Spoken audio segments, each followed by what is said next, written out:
History with Si. This is a Great. great moment. I've been looking forward to this, Si. No, me too. I mean, first of all, I want to thank you for having me on. This is Well, thanks for coming. I'm no, always a pleasure. Always a pleasure.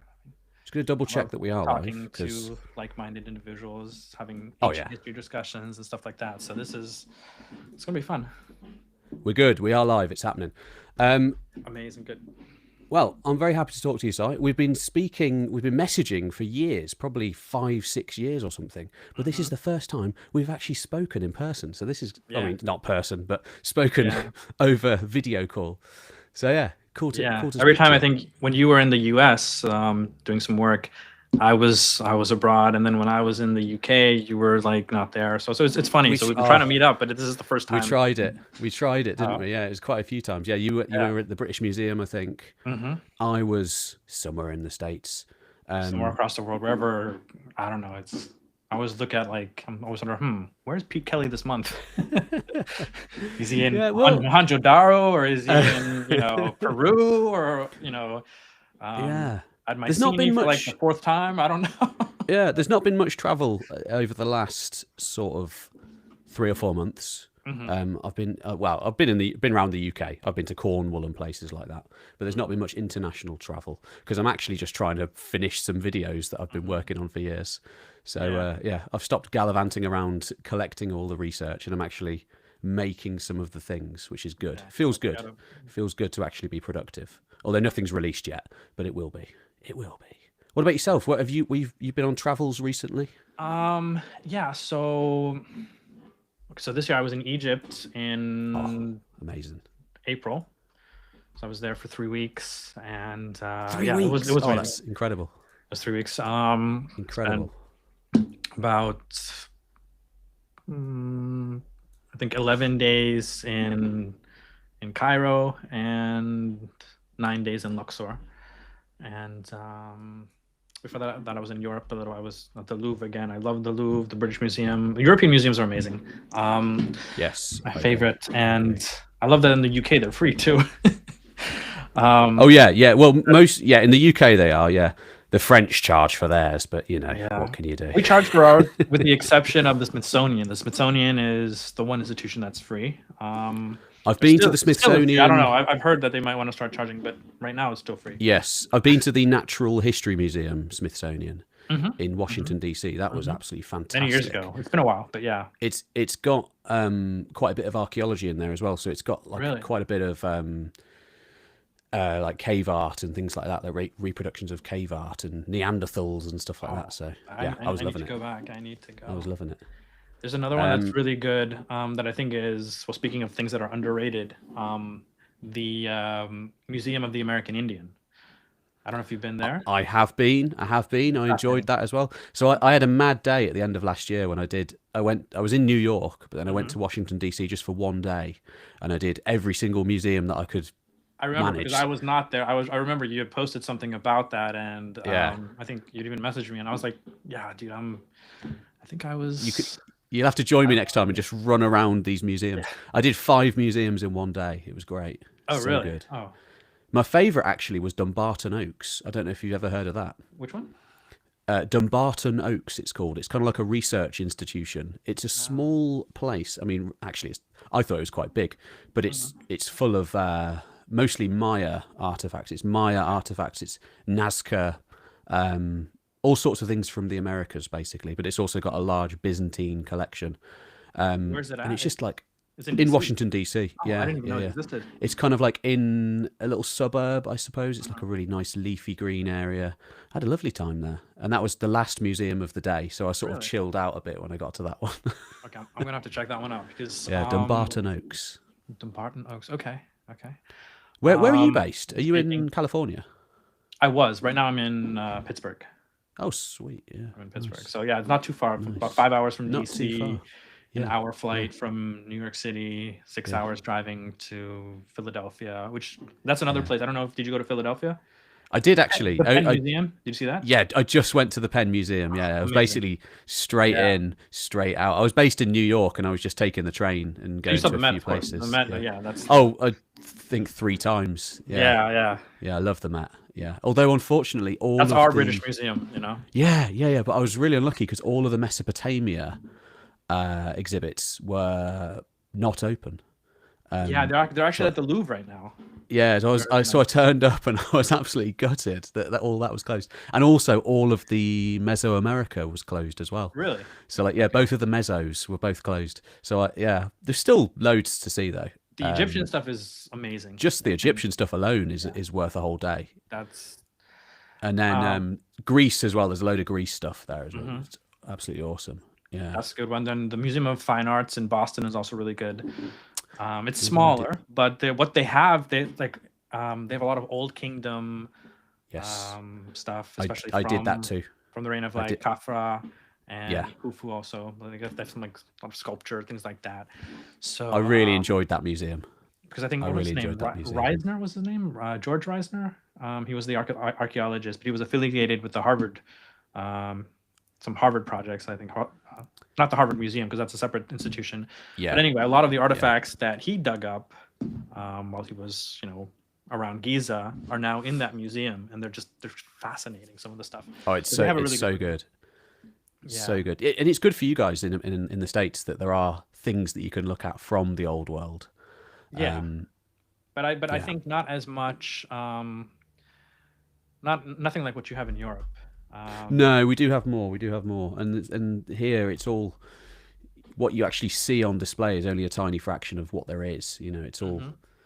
boxed up in the basement, basically, just like piles and piles and piles of it. Yeah. But then, as you know, in Egypt, there's so much stuff that they can't possibly display it all. Yeah. It's just well, they've given it a good go actually with the new Grand Museum because I think that's the That's fascinating. That's biggest one in of the the things I world. saw in April. I didn't see all of it because they were still moving exhibits. In fact, when I went to the Cairo Museum, it's funny. Yeah. I went to the Grand Egyptian Museum first because I was Yeah. staying, close to Giza. Hmm. So as soon as I got there, I'm like, okay, well, what do I do today? So I went there. I ended up going there 3 times. Of course. But yeah, the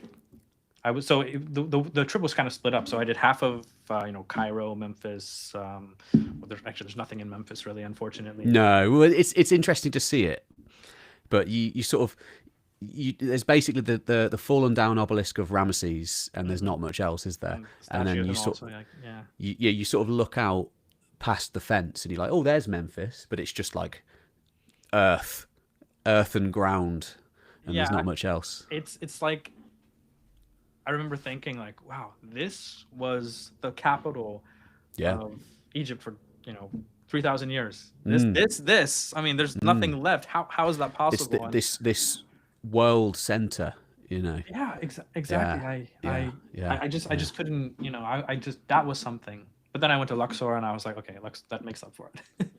Absolutely. Luxor- But the thing Luxor- is, like, yeah, Memphis may have. There's nothing left of Memphis, but it's interesting that the area around it, is still a world center because Cairo is, absolutely utterly huge. Biggest city in Africa, is it? It's no, maybe it isn't, but it's big, big place.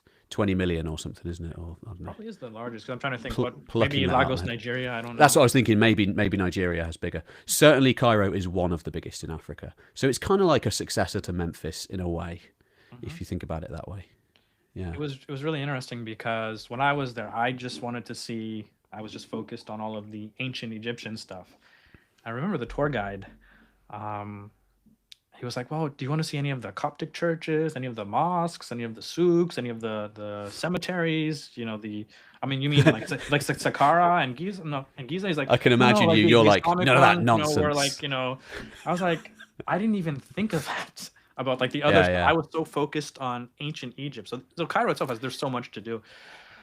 You've got to pick your era, haven't you, when you go and visit somewhere? You can't do everything. I have the same dilemma because I've go to Turkey quite often. I think I've been 6 times now.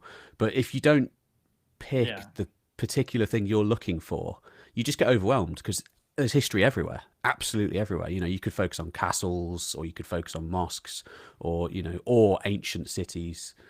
You've got to sort of pick. You've got to sort of pick. Yeah. Although I'm greedy, I do tend to sort of like dabble in lots of different eras. Actually, that's the one place I want to go. Hopefully next year, I want to visit the Museum of Anatolian Civilizations. Great museum. That's something, because I feel a lot of Western museums, meaning in the U.S. and Western Europe. I haven't been past Berlin, so I don't know. Maybe there are museums in Eastern Europe, but I think in Hungary there's a really good. I know Hungary has a really good Egyptian museum. I think in Budapest, but yeah, yeah, a lot of these museums, they don't have artifacts from Turkey, especially. Well, no, not that they don't have artifacts from Turkey, but they don't have Bronze Age artifacts from Turkey. They're very Completely true. few. Like, to find a Hittite or Nubian stuff, it's very difficult to find that. Well, the interesting thing, because it's kind of a legacy of the Ottoman Empire, because the Ottoman Empire also conducted its own collecting and amassing of things in a museum. So lots of it's in Istanbul. Yeah, and another good museum. That museum I have been to. That's good. You have been, yeah. And in that museum, you can find things from all over the former Ottoman Empire. So things from Iraq and Syria and all these places that the Ottomans once ruled. Because, like the British and the French, they were also collecting and amassing things during their time of empire. We should probably, well, we don't have to, but we've collected 10 unsung rulers from the ancient world. Oh, that was who okay, yeah. We're going to sort of casually have a little chat about. So, we're talking about these museums. Maybe you want to start with, I think, the oldest person on your list, who is in the Louvre. Am I right? We're talking about Gudea of Lagash. Have I got that wrong? No, you're actually right. The thing is not just in the Louvre. He's in the Met. He's in Museum of Fine Arts. Actually, I think. I mean, don't quote me on this, but I wouldn't be surprised if he is if he's the one individual that is found in the most number of museums in the world. So the thing with Gudea, and we'll get into his life story a little bit shortly, but one of the things he's famous for are these diorite statues. I think there are maybe 23, 25 of them that have been discovered, and they're all from the city of Lagash, because he was the ruler of Lagash. And I feel like almost every major museum has a statue of Gudea, or at least a head from a statue of Gudea. So the Louvre definitely has. I think the Louvre has at least 5 or 6. They're in the room where you have the Victory Stela of Naram-Sin and some of the other Akkadian artifacts. And then in that room, for some reason, they put all the Gudea statues. So I think and I remember seeing there were at least like 5 of them, 5, 6 of them. The Metropolitan Museum of Art has them. I think there's one in the LACMA, which is the Los Angeles County Museum of Art. The Louvre has them, but the British Museum also has. So they're kind of everywhere. In Berlin also they have, I think, at one of the museums there. So they're kind of everywhere. So so why I actually chose him as an underrated ruler is because, it's kind of like what the great sage and Jedi Master Yoda said. Wars do not make one great. And so Gudea, just to give you some context of the time period, so he ruled essentially maybe 100 years after the Akkadian Empire, which was according to many, the world's first true empire. It was the superpower of its day, but when it collapsed, there was a lot of political instability throughout Mesopotamia. The story goes is that you had these people from the Zagros Mountains, the Gutians, that kind of came, and they're described as being very barbaric and uncultured. But they came and they sort of took over large swaths of Mesopotamia. They put an official end to the Akkadian Empire. They sacked the city of Akkad or Agade, which was the Akkadian capital. And basically there was chaos. And during that time, it's more or less a dark age. We don't really know a lot about the time because records are very sparse. But later on in that period, I guess one of the few places of light was the city of Lagash. Lagash is actually a state of 3 different cities that kind of combine into one. There's Lagash, the other one called Nina Sarara, the final one is Girsu. Girsu was the capital. So Girsu was a thriving city at that time, and it was a city at peace.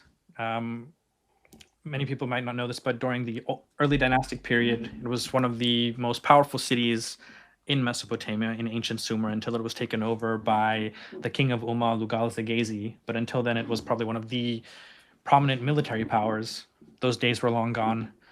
Lagash, I guess this is in the 22nd century BC, so around, I want to say around 2140, 2135 BC. You have this dynasty, a local dynasty finally comes up in Lagash, and eventually this king called Gudea comes to power. And it's kind of interesting how he comes to power, because unlike many other rulers of Mesopotamia, he doesn't list his father. So that has led some scholars to believe that he was actually a commoner, or if not a commoner, but he was not from royal blood.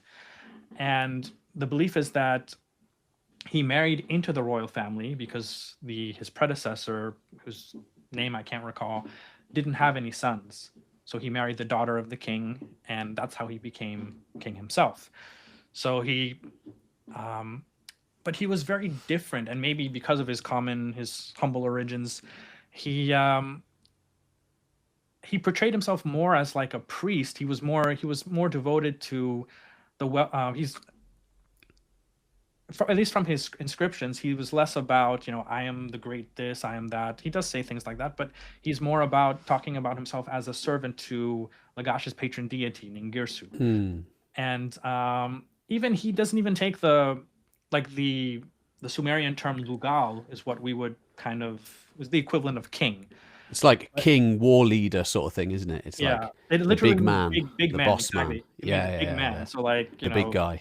Yeah, the guy you don't want to mess with, basically. Yeah, the mafia boss. Exactly. Yeah. But he doesn't take that title. He actually addresses himself as Ensi of Lagash and servant of Ningirsu. So Ensi was a lower ranked. Roughly, you can translate it to governor, but it was lower than, even though he technically was a king. Yeah, he took that title, maybe to show his humility, and he was a very he was a very wealthy ruler, because these statues that we were talking about, these diorite statues, diorite is it's a very strong stone, but it's relatively rare. The sources where they would have acquired it from would have been in Magan, which is basically Oman and maybe a little bit of UAE. Oman. Yeah, Oman. Yeah, exactly. Oman. And so they would have, I believe they have found traces of diorite mines there. The other one would be, I think they have some in Africa as well, but the ones from Mesopotamia, the easiest way would have come from, I guess, via the Persian Gulf. From Oman. So, and it was a very expensive stone. So the fact that there are so many statues of Gudea from that time period kind of shows how wealthy he was during this dark age. And when I say dark age, I'm talking about not that civilization completely died, but we just don't have a lot of knowledge about what was going on, because there's not a lot of literature, there's not a lot of, very few inscriptions, very few texts. So, and it roughly coincides with the first intermediate period in Egypt, which is interesting, isn't it? It roughly coincides with these other so-called dark ages. Times of chaos, times of calamity. It may be just a political fragmentation of sorts, and without a big, strong singular ruler like the king of Akkad had once been. Or a big Lugal. Lugal or Shari, I guess, is the Akkadian term. Yes. But yeah, so that's not to say that he was a complete pacifist, Gudea, because there is an inscription where he talks about going to Anshan, which is in the, I guess now it was in southwestern Iran. That was one of the two principal cities of Elam. But but other than that, he's just talking about, he's kind of he portrays himself more as a pacifist and just as almost as a monk. He's not really as concerned about ruling over Lagash, but more about carrying out his duties to Ningirsu. And a lot of the other texts from the period also show that he was actually one of those rulers that did seem to actually care about his people. So, for example, we have a lot of inscriptions of kings talking about, I conquered this person, I dragged him through the streets of Nippur and, put him in a neck stock. And Lugal Zagazi does a lot of that. Yeah, and Sargon of Akkad, Naram-Sin, the art. When you look at the artwork, also you see all like the headless corpses. Lots of smiting. Smiting.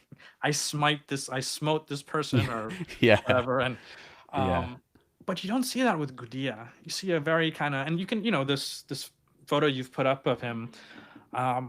The detail is exquisite. It really is. Yeah. I mean, the nose is sort of broken off on this one, unfortunately, but you can see just the features are incredible, and it's quite naturalistic if you see the whole body, like the muscles, for example, and just the body itself. It's really lifelike. It's amazing because this level of art is then not, it's kind of lost for a while after this, as far as I'm aware. Anyway, it sort of reappears quite a bit later.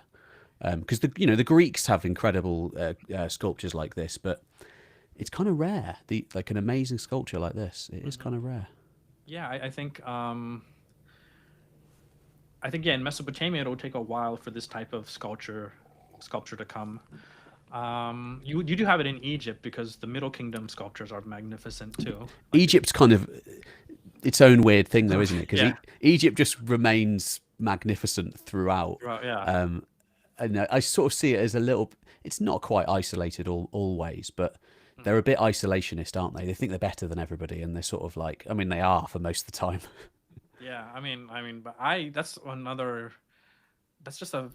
that's another civilization that I am just fascinated with. The more I learn about it, just how it was this continuous It was this continuous civilization for more or less 2,500, 3,000 years. Depending. And they were so powerful as well. When Egypt was at its height, nobody could really do anything. When Egypt was divided, it was, people would conquer it. But when it was at its, undivided at its height, you can't beat it really. The Hittites gave it a go, but they didn't actually get close to getting into Egypt. No, it was more just it was a battle over Canaan, really, wasn't it? Yeah, in northern Canaan, they never really got. I don't think they even got past what is now modern Lebanon, if I'm not mistaken. No, I don't think so. Egypt has, the Old Kingdom, for example, has similar incredible carvings like these ones. Yeah. He looks almost like a Buddha here in a sense. He's very much at peace. He's like, he's kind of. I think I may have seen another of these in the Istanbul Museum because I've seen. I wouldn't be surprised. There's a bald Sumerian guy, and he is Gudea. Is he represented bald in other? Because he's got a hat on here. He's got a very nice hat. At least I think it's a hat. Hat or it could be a fro. I don't know. You see the curly. Yeah, it could be his hair. Yeah, but generally, when he's bald, he does look a bit like a sort of a Buddha. I mean, this is just my modern preconceptions, but he looks quite serene. He looks quite peaceful. But you're correct. Like he's angry or warlike, does he? No. But you're correct about when they would shave the head when they would do certain ceremonies and things like that. So it's like a purification, ritual purification. I believe so. Yeah. You see a lot of. I don't want to say something incorrect, but if you see a lot. Go on. No, but if you see a lot of like cylinder seals with a lot of the kings, they're being dragged by usually it's like one of the goddesses, and in front of like the throne of Enlil or the throne of Shamash, and usually they're often bald in those. So I think you're right. It is kind of like a purification sort of ritual.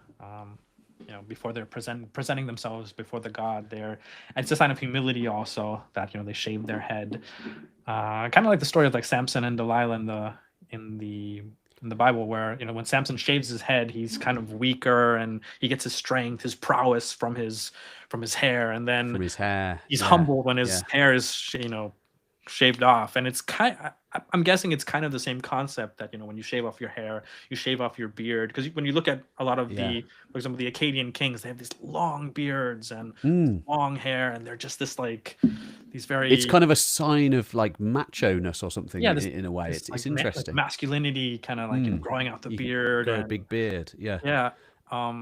Interesting. The Merovingian kings of Francia in the early Middle Ages, they have the same sort of thing with the hair. They're known as the long-haired kings. And their whole thing was that they had this long hair, and it's kind of this symbolic thing. I don't know if that is actually derived from the Bible or whether it's from sort of old Germanic folk customs.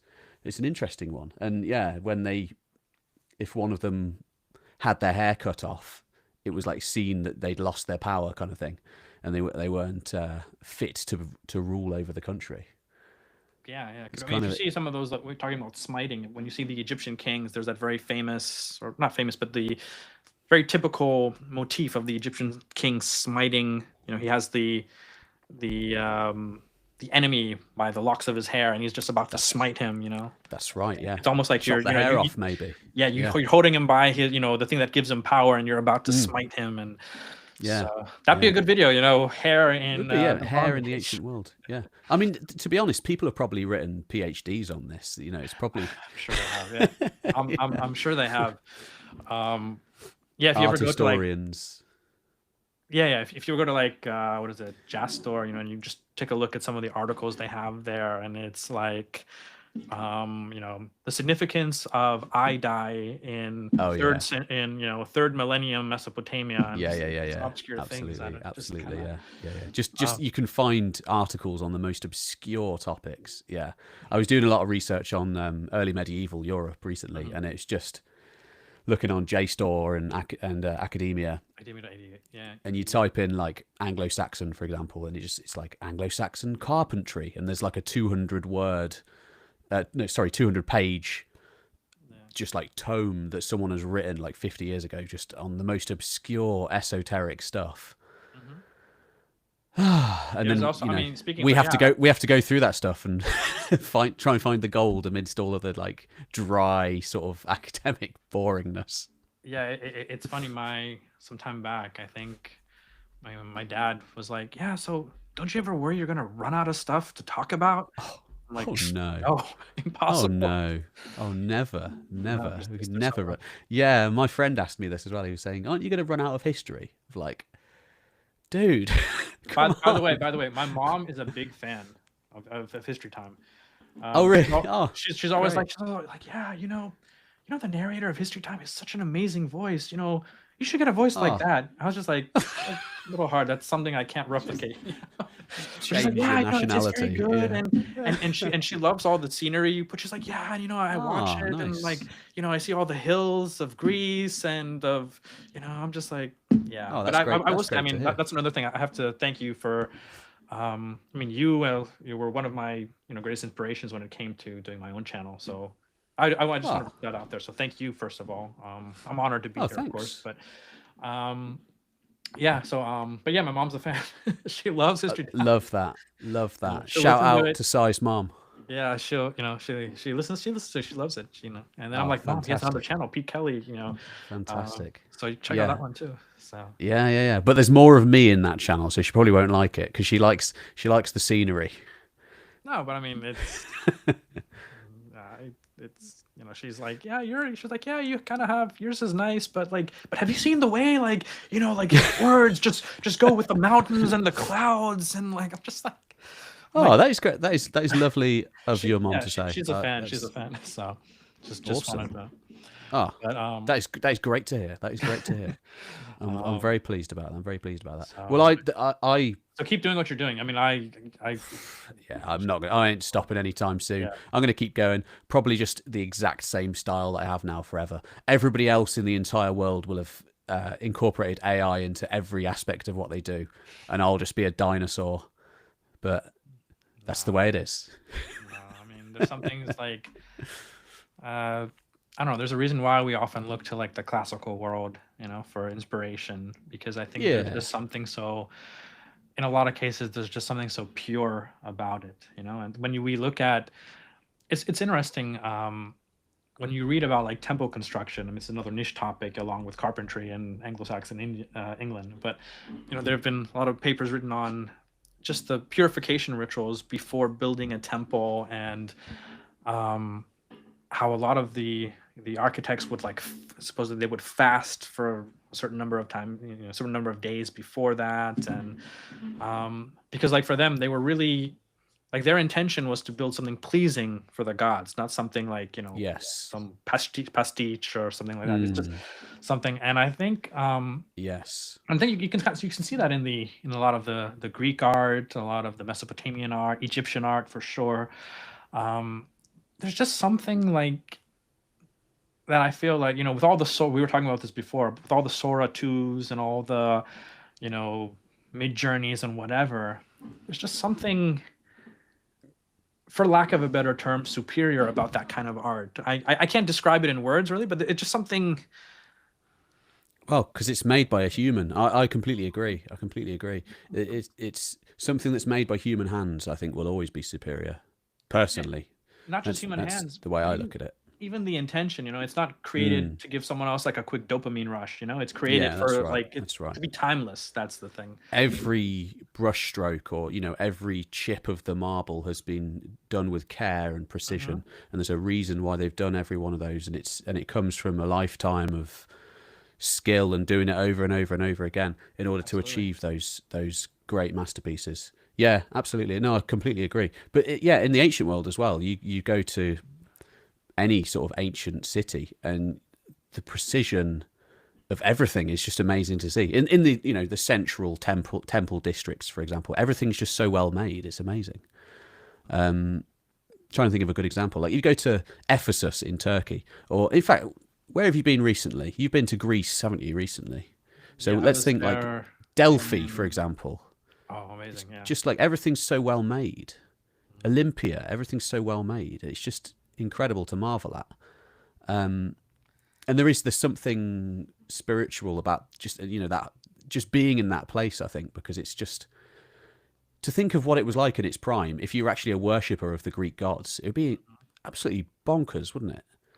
yeah. Just I mean, it's particularly if you're just a mountain, you're just a sort of goat herder from the mountains, and you go down to Delphi, for example. Maybe you go there once in your lifetime. Just seeing that place, thinking about what the effect that would have had on you. even now, I mean, just looking at the Even now, yeah, road, no, I certainly feel something when I go to these places. Yeah, when you stand in front of like the Temple of Apollo there, and you see the columns, absolutely. and it just I start worshipping Apollo when I'm there, and I'm not a religious guy, but I feel the old gods. I'm like, yeah, man.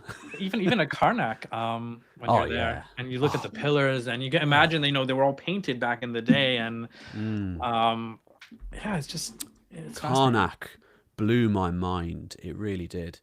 It may be my favorite place. It might be my favorite place. Just full stop. It's just did something to me when I walked into the hyperstyle hall, and it's just it's so big. It's so outrageously big, and we only see a little, kind of a fragment of what it would have been like in its prime. Whew. So crazy. On that note, I'm gonna. Your list. We can quickly just go through this guy. You've already mentioned him once.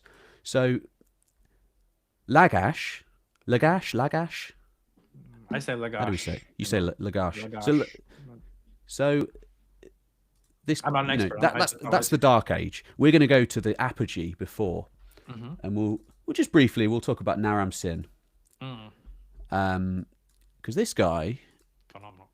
I mean, he's not that unsung. If you're an ancient historian, you know about this guy, but he does get overshadowed by his granddaddy Sargon of Akkad.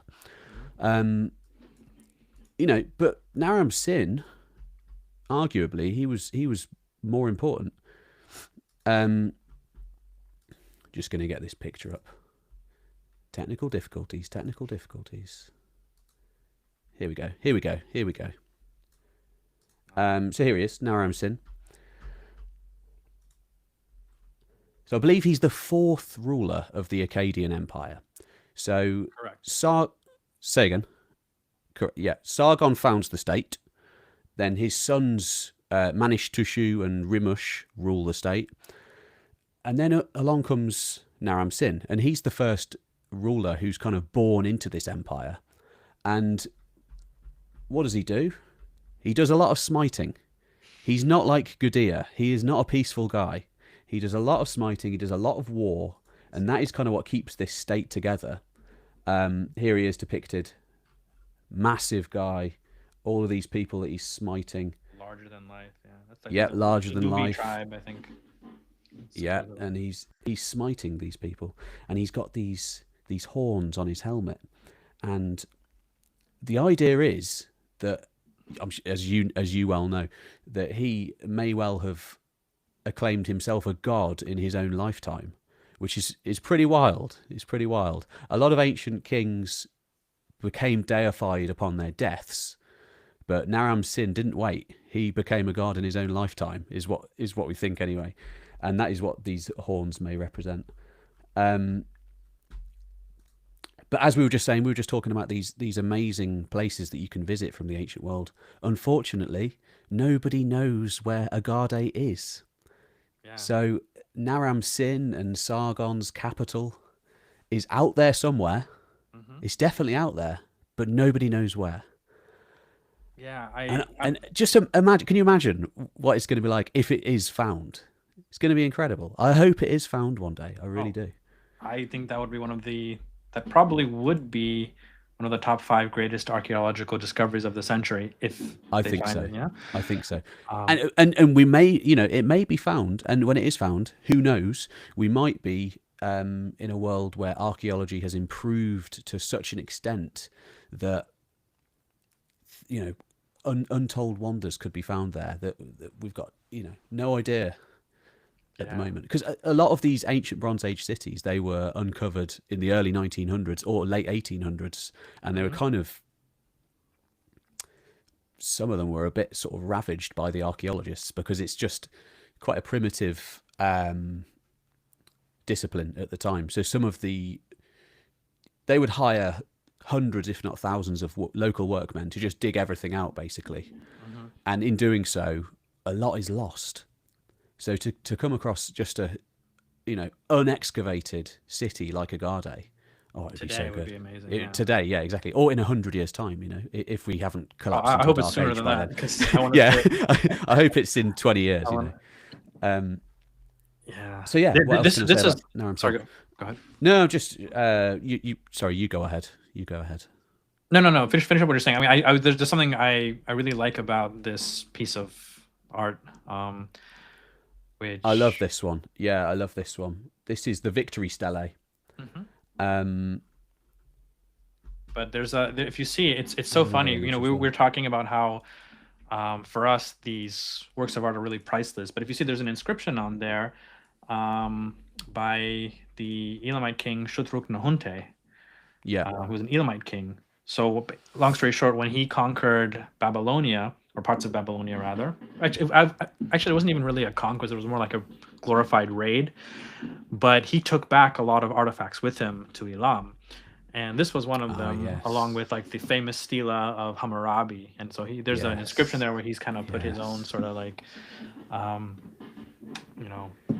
don't know exactly word for word what it says, but I think it basically says something like Shutruk-Nahunte, stole this. I think this was found. I think he raided this from Sippar, or I'm not exactly. Yeah, I know that in Elam, absolutely loads of things were found from Mesopotamia, but from Sumeria.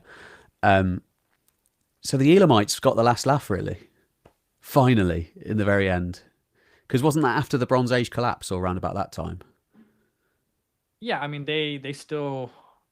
You mean, were they still in existence, or? Well, there's this thousands of years of conflict between the sort of lowland cities of Sumeria, and then the Elamite people, who are kind of like on the fringe of that world. And it just seems to me that this guy eventually, after thousands of years, he just like he sweeps in, grabs as much as he can, and then takes it back to his city, and then that's where it remains. Yeah, that's what. So in a way, he sort of gets the last laugh. He kind of like turns up, nicks all their stuff, and he's like, "Ha ha." Yeah, it could be. Although it's It's a interesting. simplified version. I think in theory, technically, you could argue that the states of Mesopotamia survived a little bit longer than Elam, Yeah. because there's that famous, the famous inscription of Ashurbanipal, where he says, Oh, how of he course. came to Sorry, Elam and he smited, and he's yeah, of and, course, you of know, course. No, you're completely right. The so he Assyrians sowed the area come over back. all Yeah. you know. No, you're completely right. You're completely right. But this guy manages to stash some things, and they never get Yeah. found. But you know, Yeah, it's because of funny- course the Assyrians are the absolute just bosses of the Iron Age, and they sort of Yeah. just dominate, really, don't they? But we'll get there. We'll get there. But it's interesting. We were talking about museums. Hmm. So, and on these great museums, British Museum, the Louvre, Metropolitan Museum Hmm. of Art.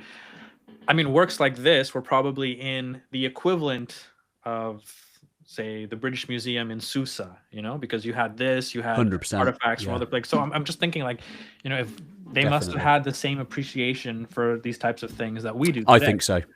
I think so. I certainly think so. Yeah, this really interests me. When I was in Greece recently, I mean, this is part of like various ridiculously long things that I'm working on. But essentially, there's a bunch of places in Greece where this same thing happens. For example, there's a Mycenaean sort of mini palace kind of place in on the island of Paros, where there are Cycladic idols found within the palace. So it's like this guy had these artifacts from 1,000 years before, like in his big hall. So he's clearly got these things, and he's appreciating them, and he's aware that these are like important things, you know. And that happens all over the place. I love it when you find a artifact out of time. I think the best example that I know of is in the Neo-Babylonian Empire. I think it's Nebuchadnezzar, 6th century BC, and he's basically got a museum. I think it's his daughter actually who's got the museum, but just full of stuff. And they've actually excavated things from, you know, 1,000 years before their time. Yeah. Just amazing, yeah. We're not the only people who have ancient history, you know.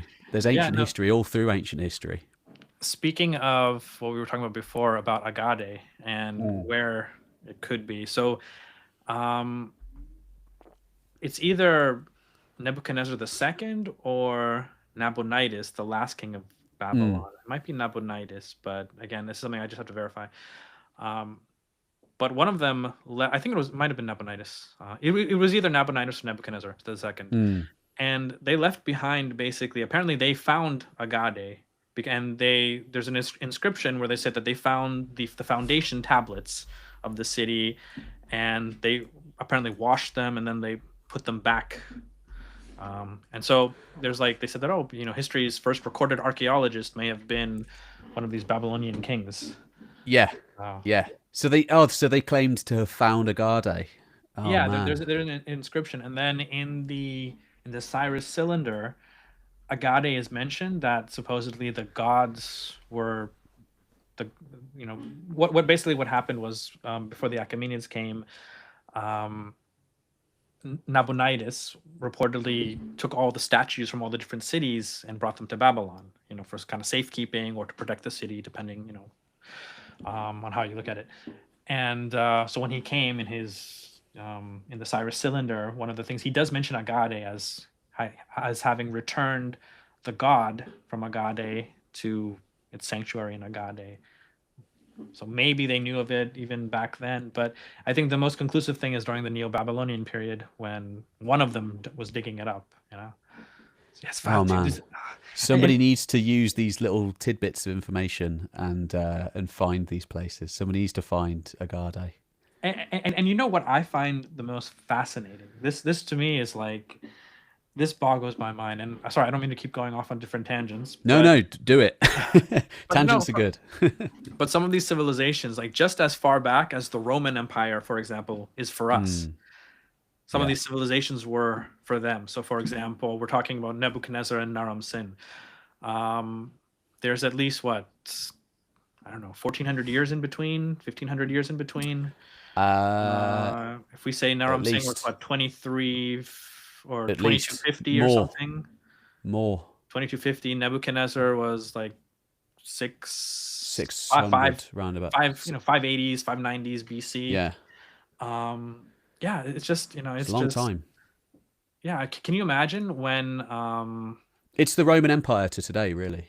Yeah, can you imagine, like, for example, when Caesar came and he saw the pyramids, when he came to Egypt and he's looking at them. I mean, the pyramids of Giza were further back in time for him than he is for us. Yeah. Think about that. So when I think of things like that just, I get. And then you think that when you think about this, we briefly mentioned Egypt, for example. Egypt, some of the same art styles continue for 3,000 years, from the Old Kingdom all the way through to the Ptolemaic period. Yeah. Some of the same art styles are kind of they don't change much. It's incredible, man. It's wild. In fact, some of the things kind of almost get a bit worse. So, like the Old Kingdom, some of the art in the Old Kingdom is possibly the best art in all of ancient Egypt, which is completely mad. There's an argument that maybe because it was so devotional in that time period, and it was like the king had asked for it to be done, and these kings had total power during the early days of the pharaohs when they were the pyramid builders. So maybe it's something to do with that. Maybe they lost some of their divine status as they went through. This is the problem with them. This is the problem with if you are, for example, you're a Naram-Sin, and you declare yourself a literal god, what happens if you lose a battle? What happens if some Gutean nomads come from outside of the state and start doing well against your descendants? It's things can unravel quite quickly if you are depicting yourself as all powerful, and the charade that's sort of like this artifice that you've built is shattered a little bit, or somebody throws a stone and it shatters a little bit of it. Things can unravel very quickly. So that's all I wanted to say about that. I guess you got to spin it. I guess you got to get your propaganda department to spin it. And you can try, but then if you keep losing, then you're done for. The empire is going to fall apart quite quickly. So it makes me think that Gudea of Lagash, maybe he wasn't calling himself a Lugal, because a Lugal, if you call yourself a Lugal, there are certain responsibilities, there are certain obligations, and if you do lose a battle, you're screwed. Whereas if you're Gudea of Lagash and you're more of a sort of spiritual leader, you maybe don't have to be as militarily supreme to remain in power. Yeah, because I guess he probably didn't have a lot of outside enemies, to be honest. Gudea. Most of the other cities were, from what we're told from the documents, is that they were either paying tribute to the Guteans, or they were themselves just really small. They'd become once again, small independent city-states that maybe, were self-sufficient to an extent. So they didn't really compete with each other as much. I was just thinking, actually, I just thought that just came up when you're talking about Naram-Sin being a god. Maybe that was a form of propaganda, because think about it. Like, if you're in the army and you're told that, oh wait, we're about to go in battle, not with a man, but with a god. Yeah, it's true. It's true. Maybe he didn't see himself as a god at all. Maybe it was purely his advisors were like, sir, you should proclaim yourself as a god. And he's like, really, guys? This is a bit far. It's interesting to think, isn't it? Because it's an obvious thing to say, but we've only got these propagandistic depictions, really. We've got these things that were put there that everybody in the land was to see. Yeah, look at him. He's literally part, anyway. Double the size of Yeah. And this is a massive obelisk essentially that's put in the ground for people to see. It's not a private message. We're not seeing the inner thoughts of this ruler. Although obviously letters do survive from this time. Yeah. Fascinating stuff, man. So that's some of the ancient world that we've done there. Who do you want to talk about next then? Take your pick. Well, I mean, we could go to Assyrians, I guess. We've mentioned them. Yeah, we can go chronologically if you want. Mentioned them briefly. We can go roughly chronologically, I suppose. Yeah. So I think what was it? Tiglath-Pilaser the Third. Here we go. All right. So he is again.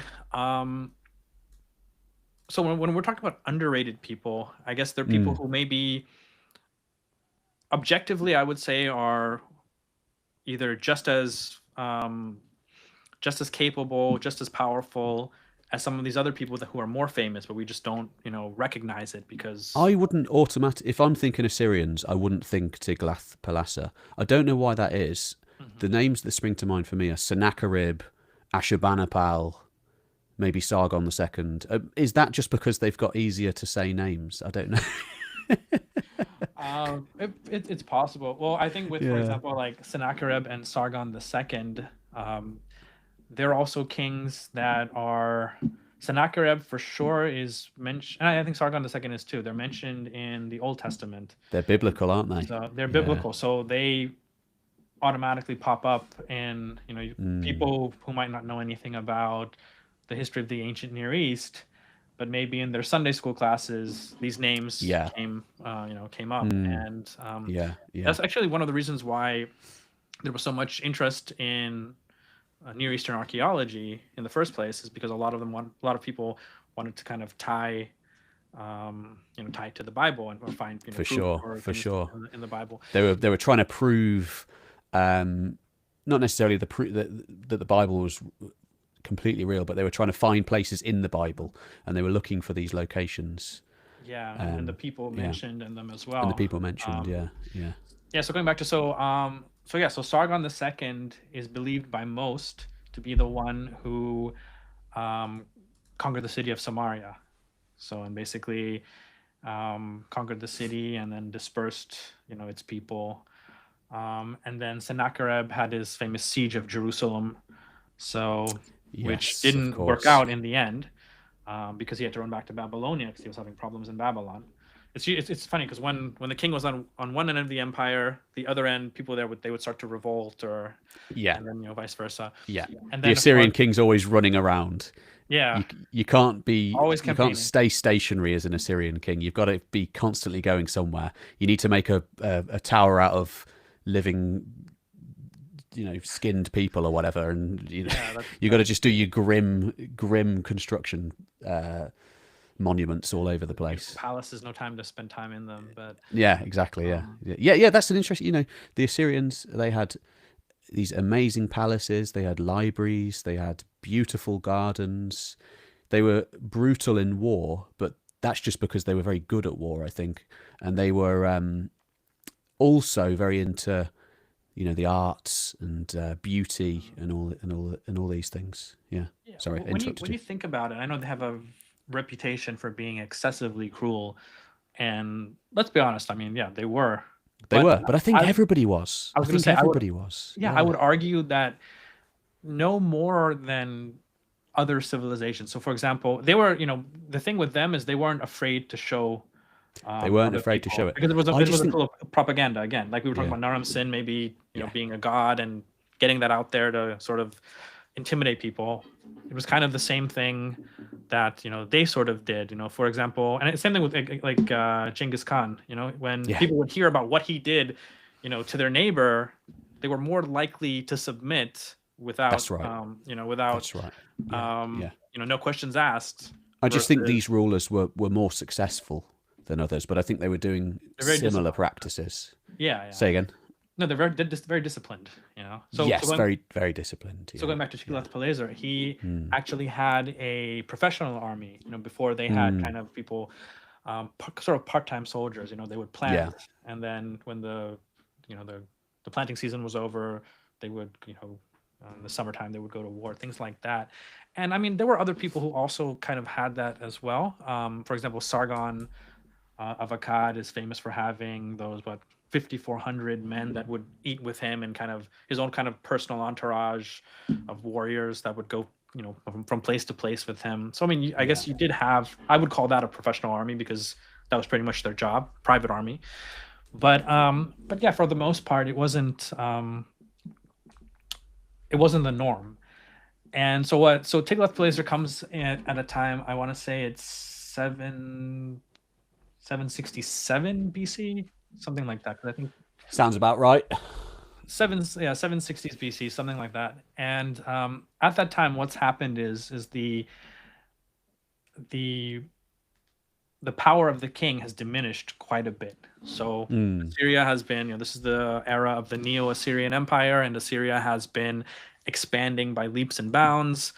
And to an extent, it's become, too big to manage almost. It's and so a lot of power is held with what are called these magnates, which are basically, in most cases, they were governors who had been established in a province, and then they had acquired a lot of wealth, and they would pass on that position to their son. Sometimes there were also very powerful generals that would kind of carve up their own little fiefdom within the Assyrian Empire. So the power of the king, for several generations was becoming weaker, and to the point where many scholars believe that it was only a matter of time where the empire would sort of break apart, kind of like what happened in Egypt, where towards the end of the 6th dynasty, you have all these nomarchs that have acquired a lot of power. Same thing that Yes. And they kind of like they're almost like little states within a state. I mean, you still have the king, because for ideological reasons you kind of need him, because if he's not there, then who's gonna maintain Mat across the kingdom? And he ties the whole thing together. Yeah, so in a sense, and I guess same thing in Japan, where the emperor was like a figurehead, but the real power was held with like the warrior class. Yeah.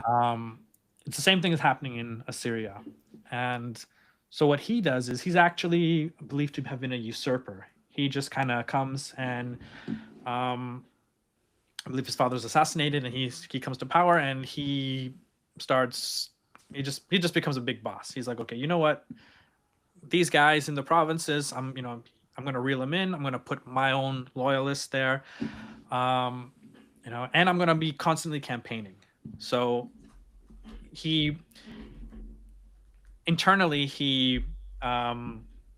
passes a lot of administrative reforms. He has this new standing army, and it's one that's also based on meritocracy, not just the army, but also the administration, because he said, look, you know what?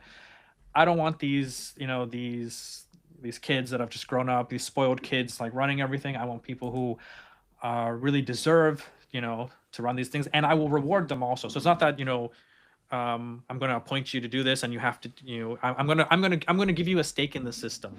So a lot of the conquered peoples, he would basically forcibly, I mean, it's not like they really had much of a choice, but he would say, look, okay, you're now part of the Assyrian Empire.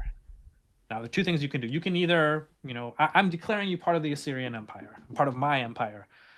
You can revolt and face consequences, or you can accept it and become part of this new system that I'm creating. So you can join the army, and their texts, their records of various non-Assyrians, for example, even Aramaeans, who were like you could say the perennial like nuisance. A lot of them, fought with distinction in the Assyrian army. A lot of these, and so he gives them a stake in the system.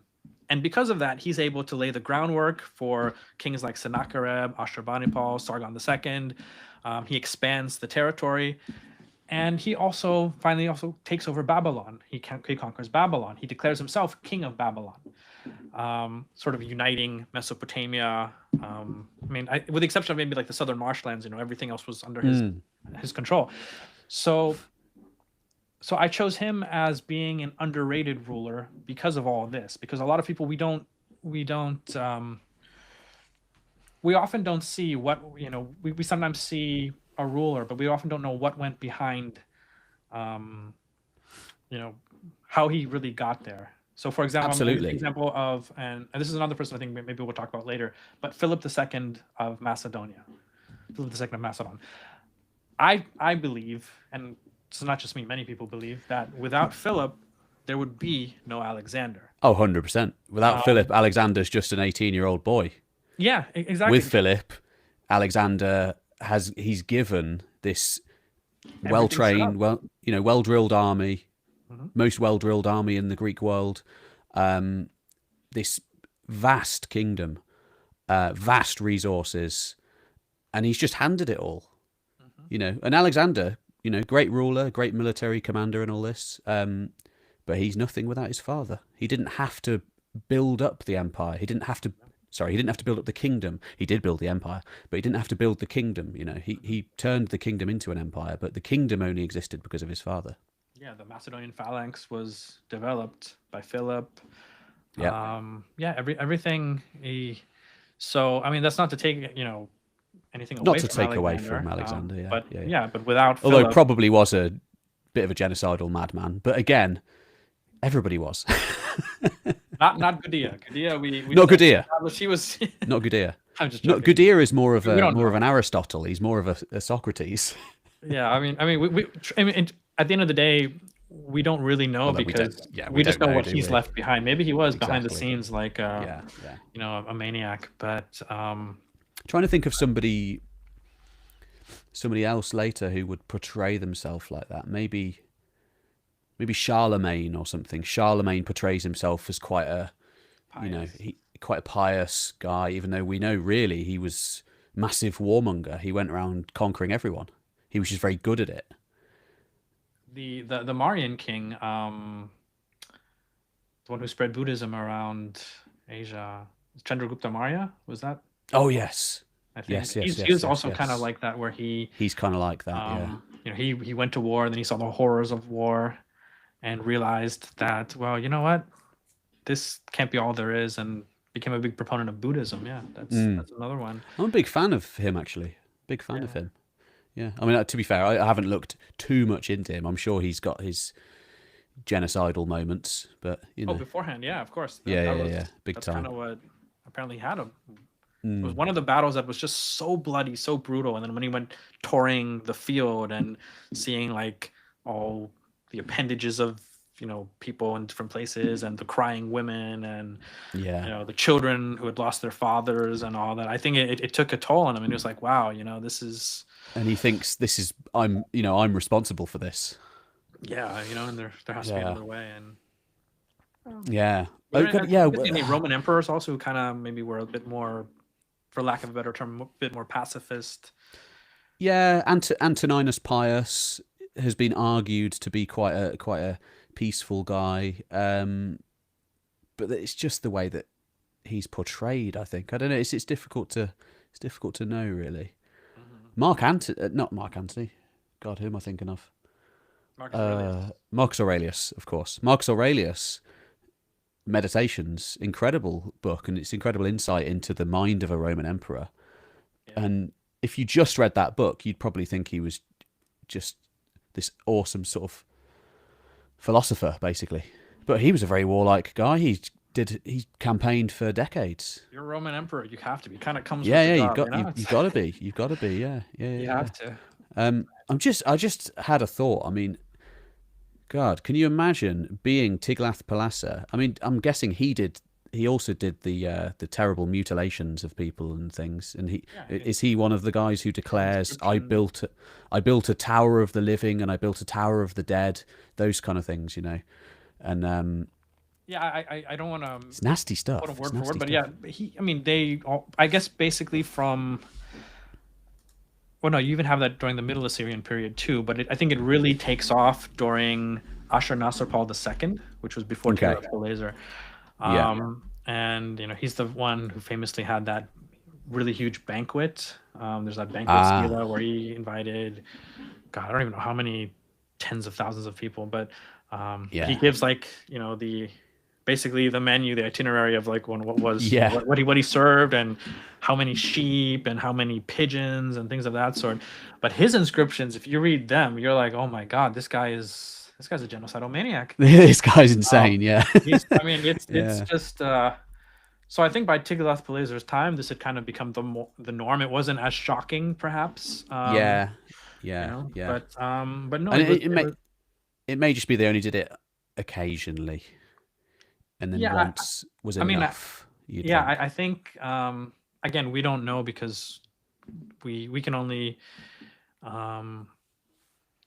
only know by what we read. But of course, when there's one interesting thing. We read a lot of these royal inscriptions, and we think, oh my God, these guys were like, they just couldn't be beat, and they were so easy to go out and like just conquer a city and things like that. But when you read the archives that have come to life, especially the ones from Nineveh and other places, other Assyrian cities, in what's the name of the city? There's one in modern Syria. It's Nimrod. No, what we got? it's something like Bit Kaminu or Dur Kaminu. I'll have to look it up later. Oh, but, yeah. But it's, you have these like little provincial kind of hubs and capitals, and now the archives from these cities are being translated, and the stuff that you read is that these people had a lot of problems with whether it was, the crops were going to hell because of locusts, or there was an enemy force marching towards the capital, and they couldn't get enough troops ready in time to face them. I mean, there was a lot of things behind the scenes that the royal inscriptions don't tell us. In fact, a lot of people think that the royal inscriptions were not really even for the people, but they were more for the gods. So they're kind of like a progress report for the gods, saying that, look, they'd have their yearly evaluation with the god and say, hey, look what I did. I conquered this city. I did that. I made sure you were worshipped in this area. Things like that. And they could be defeated, and they were defeated, the Assyrians. They weren't this unbeatable force. They like to portray themselves as an unbeatable force. Yeah. But they were defeated on a number of occasions. But still, I mean, impressive. You can't take away. No, you can't take. I mean, it's and they flourished for just the Neo-Assyrian Empire flourished for hundreds of years. The Assyrian people flourished for thousands of years before that. But the Neo-Assyrian Empire, it's like 300 years, right? And I mean, you could even say Assyrians even now today, because there is a there's an Assyrian people today. So you could even say technically, although they're not they're all Christians now. They're not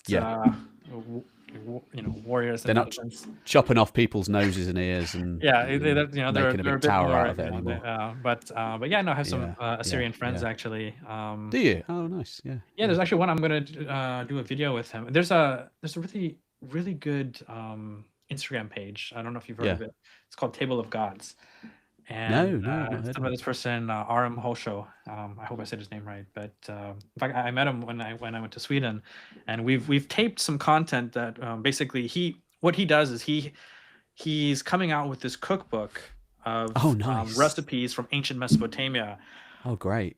And this is like one of the best trips I ever had. So I went to visit him in Sweden, and we filmed some content, and of course the best thing of that was, along with meeting him, was just sampling the food. This stuff is absolutely amazing. In fact, I was working on the video. I think it'll be released maybe later on in the year or early next year, because he's coming out with this book. So I kind of want to make it, release it closer to that. But the food. He's like that Banquet of Ashur-Nasr we were talking about. He has recipes that kind of imitate that. He has recipes of what maybe people in ancient Babylon would have eaten. And the thing is, he's done a lot of research. So he's really, he's looking. He looks to see, okay, what kind of ingredients would they have used? It's just, it's lots of beer, I imagine. Yeah, lots of beer. There was this wine that I sampled, and it was like a pomegranate wine. Oh, very sweet. Okay. It was really good. There was that, and there's nice. Did we have beer? I think. I suppose I'm thinking of the diet of the random person and the random peasant in the fields. It's bread and it's beer. Bread and beer, yeah. But if you're Ashurbanipal, you're eating everything from all the corners of the empire. Yeah. So, but there were these cookies also. There's some dishes from Uruk, from Ur. These like crescent shaped cake. It was. Yeah, I better make that video soon, because it's been almost a year. But the food is so good. What's the site? Table of Gods. I think if you go to tableofgods.com, you can download. Table of Gods. Yeah, Table of Gods. Everybody, shout out. Yeah, shout out to Aram. shout out to Aram of Table of Gods, and Yeah. but he's Assyrian, and he's become a good friend of mine. So he's Amazing. and they're in. I know in Los Angeles there are a lot. In fact, there's a really interesting mall in Los Angeles. I think it's called the Citadel. It's like an outlet mall. Of course. And if you look it up, it's have you seen it? No, just the name. I like the name, the Citadel, because it's... So it's called the Citadel, and it is supposed to be. I mean, I don't think it's based exactly off the city, but it's supposed to be based off Dur-Shuruken, which was the capital of Sargon II. And you see the winged bulls and like the.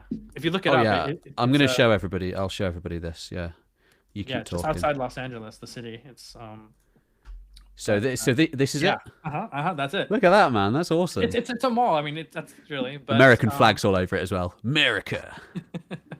Yeah. So awesome. it's a shopping mall actually, but you have it's supposed to be. Now that is the sort of mall that I would like to visit. We haven't got anything like that in this country. Oh, you don't? Yeah. I mean, it's really cool. We've got we've got nice old Victorian buildings, but we don't have Assyrian structures. Yeah, no, it's cool. You walk around and you're passing by your Target, and then you see like a relief of some Assyrian. Oh man, king, that's cool. That is cool. Yeah, I like that. It's a cool place. But I believe the architect. I don't know if the architect was, but I think it was. A lot of the money came from the Assyrian community, which there's a large Assyrian community in Los Angeles. I believe also in Chicago, Sweden for sure. But yeah, no, they're still very proud of their past, of being descended from this glorious civilization. So absolutely. Yeah, but this cookbook, I can't wait. I mean, the food. Pete, you gotta. You need to hook me up with this guy, because I want to go and visit him as well and eat his food. Yeah. No. It's I'll have him on the show, and maybe we'll do like a podcast or something with him. But it's just sounds awesome. Or if you want to, I can give you his contact if you ever want to do a show with him. But the food is phenomenal. It's just. What's the best? So there'll be a video coming out, but go to his Instagram site, Table of Gods. And you can see he posts recipes, and it's good. I'll send it to you later on after the show. Super interesting. We've got a I don't even know what it's called. Somebody's asked a question. Okay. Did Alexander ask the Egyptian oracle who killed his father, knowing it was he had a part in it?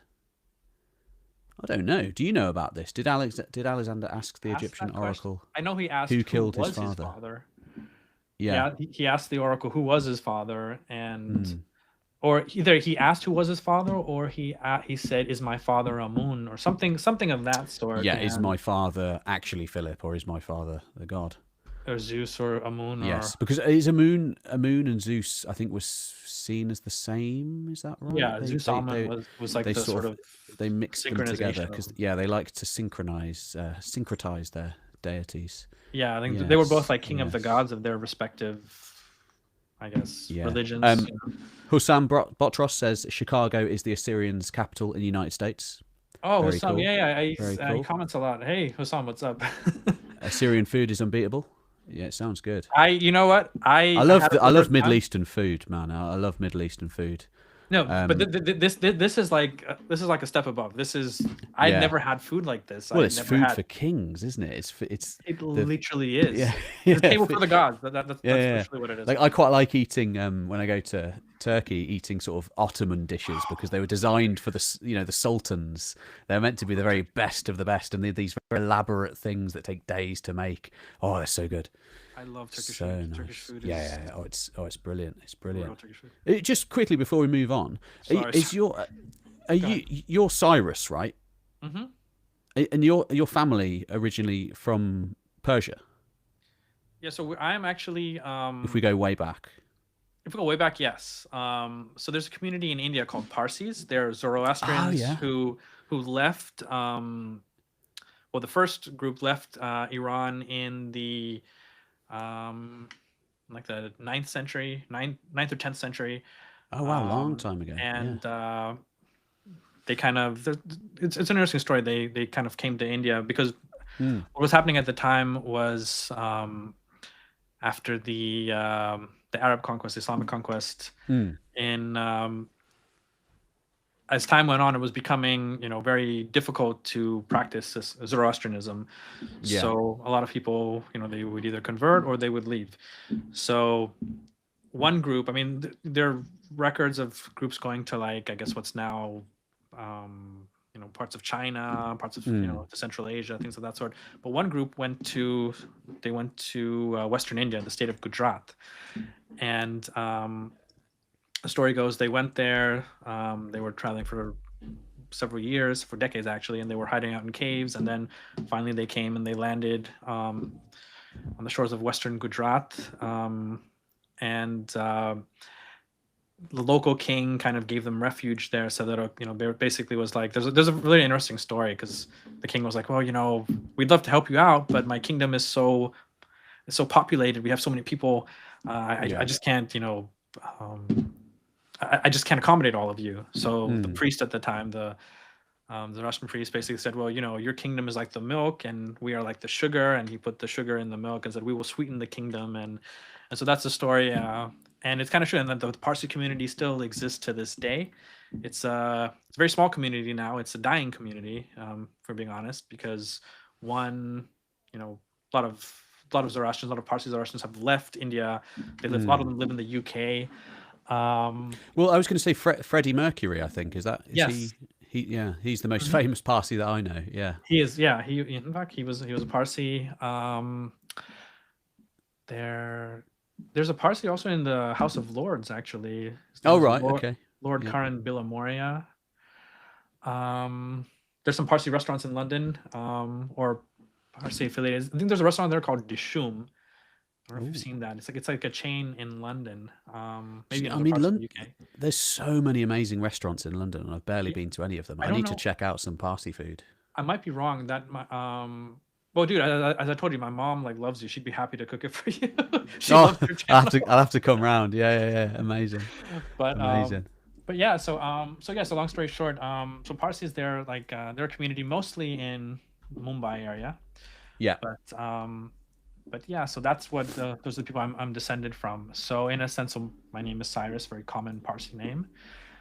Cyrus, Darius, and then there are other names like Rustam, and all these old Iranian names. But yeah, so basically I'm descended from so yeah, I do have Persian ancestry from that, because the Parsi community is also very kind of, it's a closed community. You kind of stick to themselves. So I think up until recently, if you married outside the community, you were kind of like shunned, and that's obviously changed now. But but yeah, so in that sense, so like many Parsi boys, I was named Cyrus, and but it's interesting. It's because of that actually that I took a great interest in ancient history, specifically of the Mideast, because when I would learn about, I would want to know Cyrus, who's this guy I'm named after, and I'd be like, oh, okay, he's this king, wow, pretty big deal back in the day.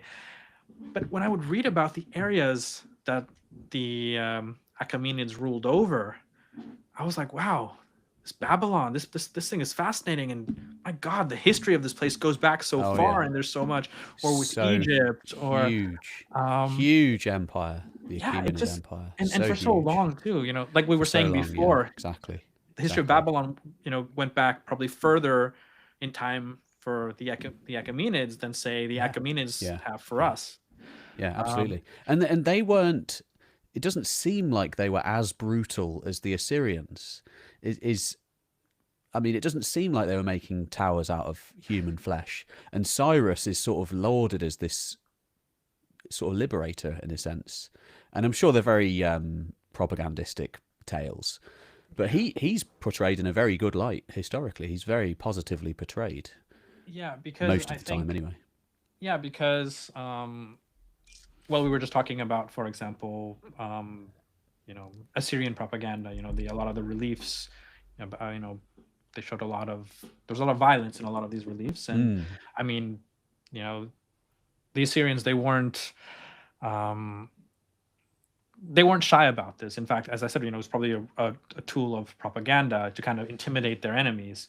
But at the same time, I think they get a bad rap because of this. But in reality, they were no more brutal than anyone else. Maybe the others just hid it better. I mean, if we look at Roman punishments, for example, like crucifixion and all that. That's that's a good segue. Actually, that's a good segue. Was it after the Spartacus revolt, where I think the Appian Way was like lined with the entirety? I think from Capua to Rome, the entire way, and it's thousands and thousands of people lining the roadway, just slowly dying. Yeah. Nasty way to go, being crucified. Nasty way to go. Yeah. So I mean, that's, and I don't think that's something that you will see in a lot of Roman, well, maybe you do. I don't know. I mean, I'm trying to think of. I don't think it's as you don't see that as much. You don't see. I don't think you see crucifixions depicted. What you do see is the triumphal kind of smiting of enemies, but it's, for example, Trajan's column and other columns like that. There's a lot of war depicted. Trajan's awesome. I love that. He's fascinating. Yeah. But it's not. It's more almost just recording what happened in a way. It's not necessarily reveling in the horrific violence inflicted. I mean, there's many gravestones that will have, a conquering hero on horseback over a naked savage on the ground, crushed beneath. So there is a bit of the smiting. But it's not like, the Elamite king's head is like stuck on a tree while it's not Ashurbanipal is sitting like having like a drink with his wife or something. It's not quite. A lot of the Romans they wanted to they saw themselves as having, I don't know, more those sensibilities, and they like a civilizing force kind more civil. Yeah, they wanted to see themselves as being more civilized. Yeah, whether they were, I mean, their technology was obviously incredible. If you read like Julius Caesar's account of conquest of Gaul, that's pretty brutal. Oh, it's brutal. Yeah. That is just massacres left, right, and center. Massacres. So the point is like, we're not trying to pick on the Assyrians because they were no different than, this happened with a lot of great empires, probably most great empires, and even the Achaemenids. They were not. It's not like. Sometimes they're portrayed as this sort of completely merciful, and relatively speaking, yes, they were. They were a lot more tolerant when it came. I think the Roman kill count would have been way higher, higher.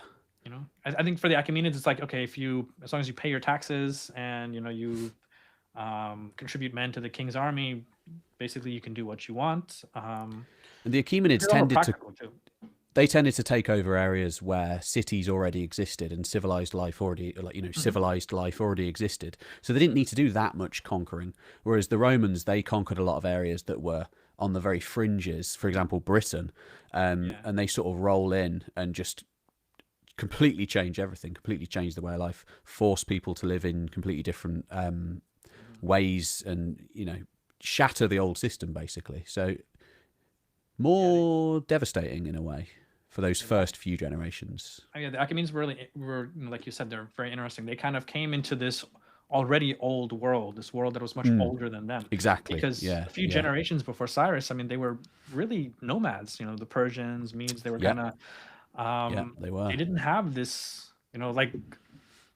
civilization, beyond the Zagros was this completely different world of cities that had been there for thousands of years, and culture and all of these things.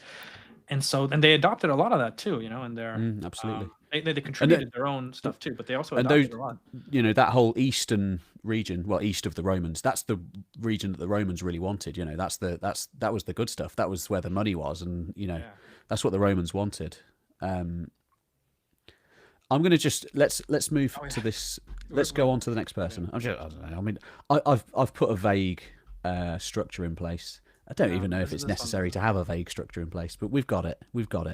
The shtick is the 10 underrated rulers. So we'll do the next underrated ruler already, or something. That's it. I think we've done 3. I'm going to completely change it up. We're going to go to the 1st century AD, the height of the Roman Empire. Not quite the height, but almost the height of the Roman Empire. And the Romans come along to this weird little island at the north of the world, and they see people like this, weird-looking savages with big mustaches and big curly hair. And this is a guy called Caracatus. So everyone's heard of Boudica, who was this warrior queen who fought back against the Romans. But I think not many people now have heard of Caracatus. Have you heard of Caracatus before? I heard from one of your videos, actually. From one of my videos, okay. You talk about him in your Boudica video too, right? Yeah, I think so. I've seen your Boudica video sometime back. Yeah. And he's just like, I mean, he's one king among hundreds, if not thousands, on the island. But he's, he distinguishes himself, I suppose, by fighting back against the Romans. He refuses to submit. He refuses to surrender. And he keeps fighting for 7 or 8 years. He keeps mounting guerrilla resistance against this wildly overpowerful foe who he really doesn't have any chance defeating, but he keeps trying to fight them.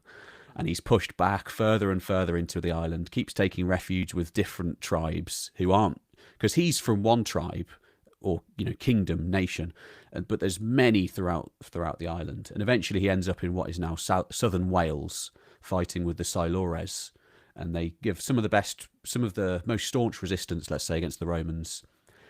And they're going to get defeated because they're fighting. The Celts kind of fight as single individuals, basically, whereas the Romans, they're kind of the continuation of this standing army that the Assyrians have 1,000 years earlier.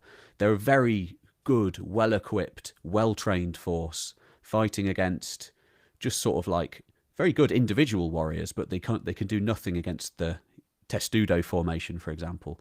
And these battles are fought, and the Celts will lose.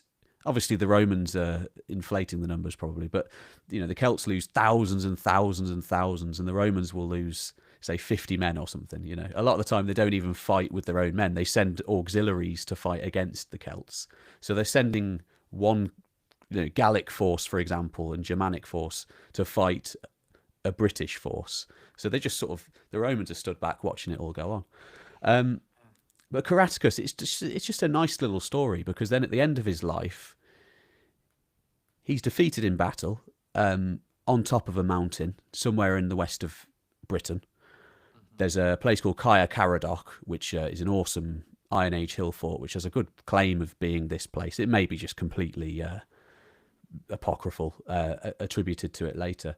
But he's captured by the Romans, and they take him to Rome, and instead of killing him, they allow him to retire, and they just put him in a nice villa, and he lives out the rest of his days as a Roman in Rome. And it's sort of like, because the Romans they respected that he wouldn't give up in a way. He wouldn't surrender. So they respect his dogged determination to not give up, and I quite like that. I quite like that he just refused to submit. And he's got a very good speech which is recorded. I think it's Tacitus who records his speech, and it's one of those, Tacitus probably made it up, but it captures, I think, the essence of just the sheer amount of lost causes of all of these millions of people who were defeated by the Romans, basically. I mean, the Romans just swept over Europe and they took the entire thing. And most of those people are lost. Most of those people, we don't have any record of what happened. We don't even know, when the Romans came to Britain, what happened most of the time. For example, did they actually besiege any of the Iron Age hill forts? We don't really know. There was an idea, for example, in the early 20th century when Mortimer Wheeler excavated there's a place called Maiden Castle, which is a huge Iron Age hill fort. There was an idea that the Romans had besieged the place, and he came up with this elaborate story of this battle going on. But that's been actually completely thrown out now, and we don't even know if any of these hill forts put up a fight. So it may be that the Romans just steamrolled through everybody, and there's just nothing that anyone could do because of their sheer, just ludicrous siege weaponry. So yeah, this is just one story that's sort of plucked from the mists of time. And Caracatus, yeah. Caracatus, interesting guy. And then so there's like sort of there's an after story as well, because this name itself, Caracatus, becomes associated with like fighting and being a great ruler and all this. So there's many more. That's a very warrior sounding name, I can tell you that. Yeah, Caracatus. It becomes kind of like a name that's used often by Welsh kings. So Caradog, there's lots of Caradogs throughout the Middle Ages, and it becomes this symbol of fighting against the English, actually, interestingly, later on. Because the English were then the next invaders who come along. And they pushed the Brythonic Britons west, just like the Romans had done before. What else can I say? I think that's all I can say about that. It's a nice little ramble. There. It's interesting. I, to be honest, other than what I've seen in your videos, I didn't know anything about him. I mean, I'd forgotten. Well, the name was. There's very little of him that exists. You know, we don't have anything that he wrote himself. It's all from the Roman point of view, which is, you know, it has its troubles in itself, because the Romans love the noble savage. They have this image of the Celtic warrior, and they love that kind of thing, because they love the sort of the strength and the vitality and all that of these people who they were defeating. Yeah, I mean, but yeah, it'd be interesting. Better when you fight against a tough opponent and you defeat them, but you defeat them honorably. You're like, okay, exactly. It says good. Exactly. You know. The Romans loved that. Yeah, yeah. So it may be that most of it is just sort of like the Roman version of the tale. It may be that he really wasn't that important, but the Romans just sort of bigged it up. But yeah, we just don't really know. I think I could be wrong, but I think it all comes from one source. I think it's Tacitus. He may be mentioned in a couple of other sources. But it makes a good story for, like, you know, little kids in Rome. You know, when your dad comes back from campaigning at the edges of the world, and exactly. Like we fought this great Celtic king and all this. That's right. And I imagine I think he was. You'd think he was paraded through in a triumph, because Claudius was the emperor who conquered Britain finally, and then he went back to Rome, and you know, he was very happy with himself, let's say. he succeeded where even Julius Caesar had not managed to complete the job. Yeah, be an interesting sight for a Roman, seeing this big sort of barbarian basically wandering through the streets. If he even looked like that. I mean, he may have been a Romanized Celt, so he may have not even really looked like that. He may have looked a bit more Roman. Where's my other image of him? Here's another one. This is a very Victorian image. So that's what the Victorians wanted him to look like. Looks very regal, very, you know. I mean, he looks like quite a barbarian at all. He looks. He looks quite Roman in this one, actually. Yeah. Very civilized, kind of. It's interesting because by the time that the Romans actually conquered Britain, Britain had been heavily involved in, well, the southern parts of Britain had been heavily involved in trade with northern Gaul for hundreds of years, and they had currency, and they lived in large settlements, and they weren't that barbaric, really. It's interesting. The northern bits were a bit more rustic, let's say, where they didn't have coinage. But yeah. Yeah, I think there are a lot of. I think when I was in the British Museum, or there are a lot of early Roman coins that have been found in southern Britain, and I guess it's probably the trade that happened. Yeah, exactly. The Gauls and that's right. Because there's a century between Julius Caesar, basically going on a little trip to Britain, and then the actual conquest. So there's like a century of interaction. Basically, the southern Britons realised, oh, hang on, we should probably get involved with what's going. You know, get involved in what's going on in the continent, because there's huge changes going on. You know, the Gallic Wars are this huge transmorphative thing that happens in Europe. Really, you know, massive population displacements, and yeah. I guess there were all little tribes and little fiefdoms before That's right. for the Yeah, Romans. and the Romans, to go back to this comparison with the Assyrians, they killed or led to the deaths anyway of millions of people and enslaved millions as well. Huge slave takers, the Romans. Yeah. Such And there we go. was the That's ancient world. Caracatus. That's Caracatus. And then I think we're going to go back in time a little bit for your. Okay, who's the next guy? Well, we could do Gelon of Syracuse, or we could go straight to. Oh, to be fair, we probably should have done Ataxerxes. Should we get Ataxerxes out of the way? We can do them quickly. I mean, there's not because we've already spoken about the Achaemenids a little bit, haven't we? So. So Ataxerxes the First. So this is the king that ruled after Xerxes. Xerxes is the king that is most famous or infamous for his invasion of Greece. It was the second Achaemenid invasion of Greece. So could you very quickly run us through? So we got Cyrus, then Cambyses. Darius. No, Cambyses the second. Cambyses the second. And He then takes Darius. Egypt. Yes. Then Darius. Then Xerxes. Correct. So Then basically, the Ataxerxes. Achaemenid Empire is established in 550 BC by Cyrus II of Persia, better known as Cyrus the Great. And throughout his reign, he conquers the kingdom of Lydia and Babylonia. And he has these plans to also conquer Egypt. But he dies before that can happen. So his son and successor, Cambyses II, conquers Egypt.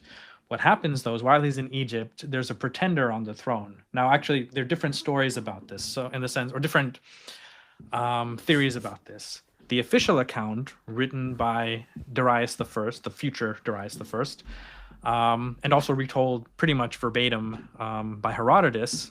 So I guess Herodotus must have been, basing his account off the official account. But it's basically that there was a pretender who was impersonating Cambyses' brother Bardia. So basically, Cyrus had two sons, Cambyses and Bardia, and when he left, Cyrus basically gave Bardia the eastern part of the empire. Said, you basically rule over there, but Cambyses is the official king of kings because you can only have one.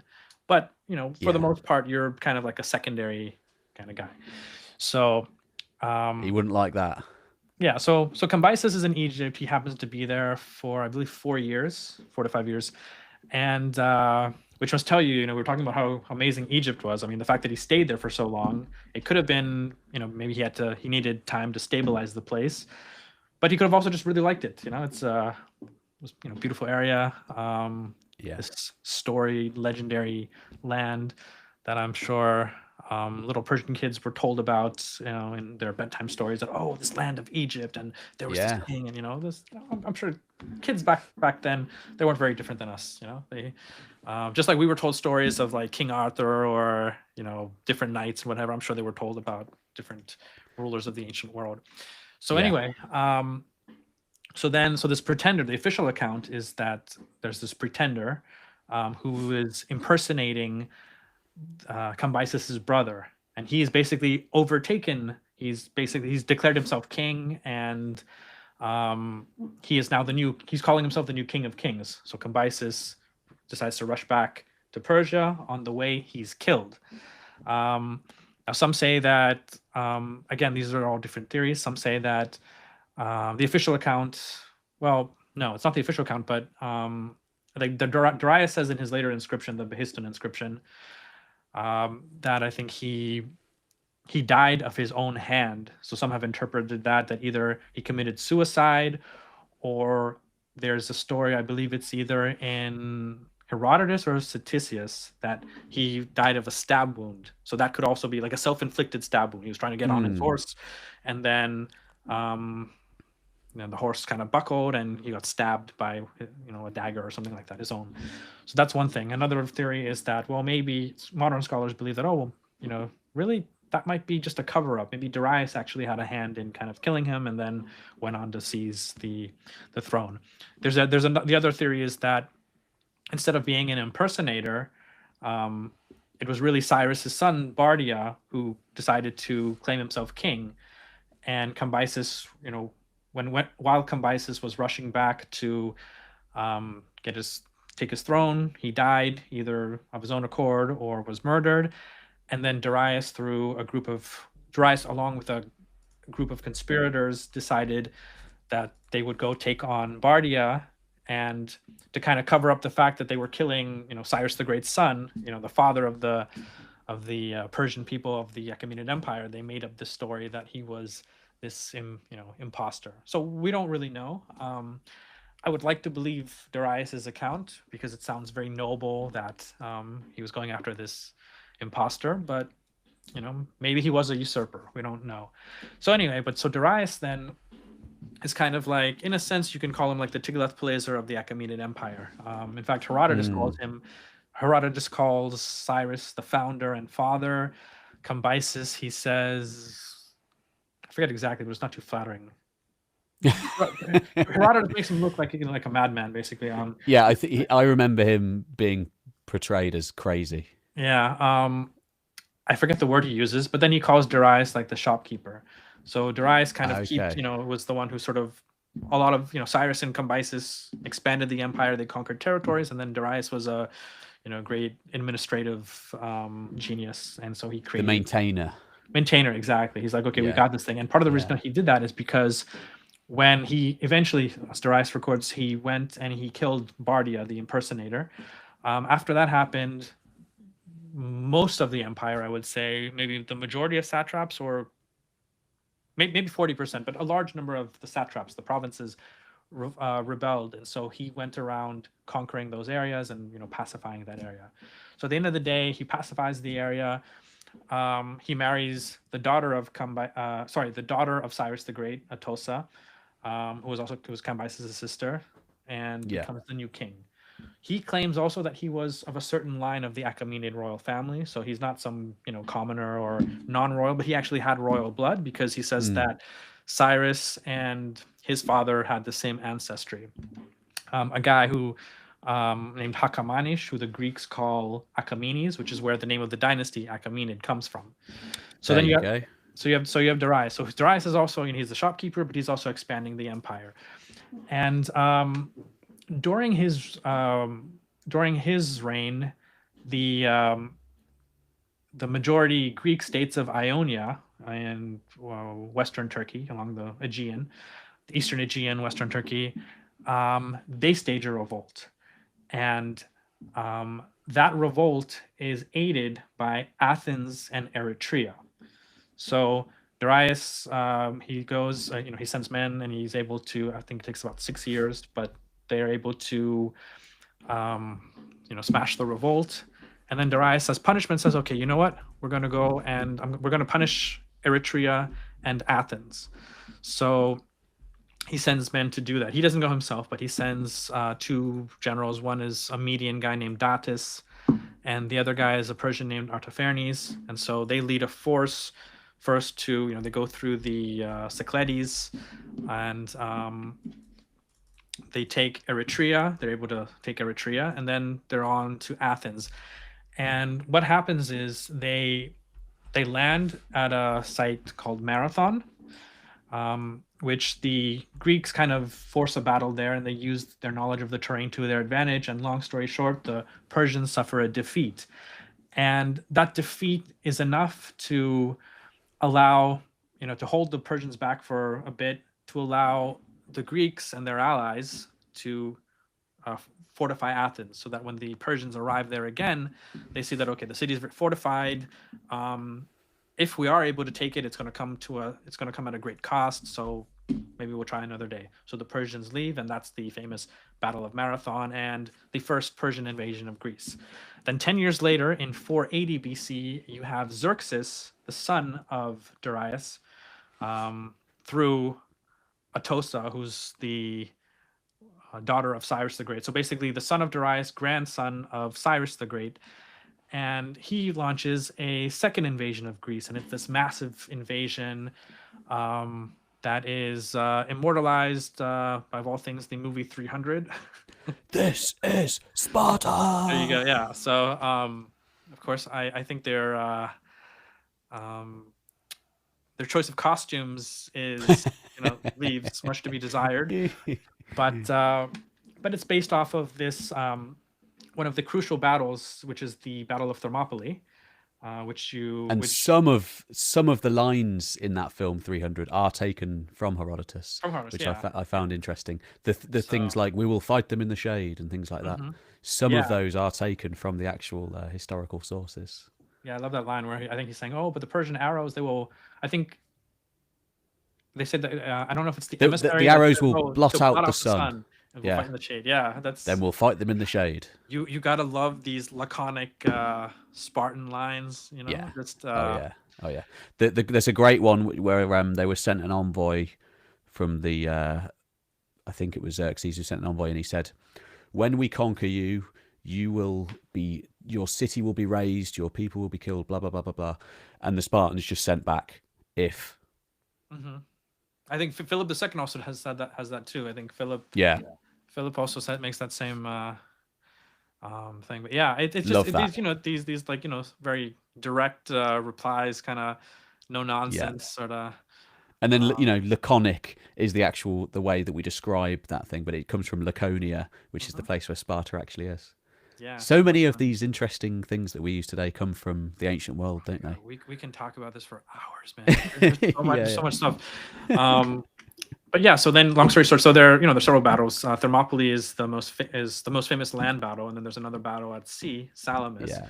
In both of those, well, no, I wouldn't say the Persians lost Thermopylae, but they were held back. And the Greek accounts say that they lost a large number of their men, but they also had a lot of men too. So it was kind of like a little hiccup on the way to Athens, which was the real prize.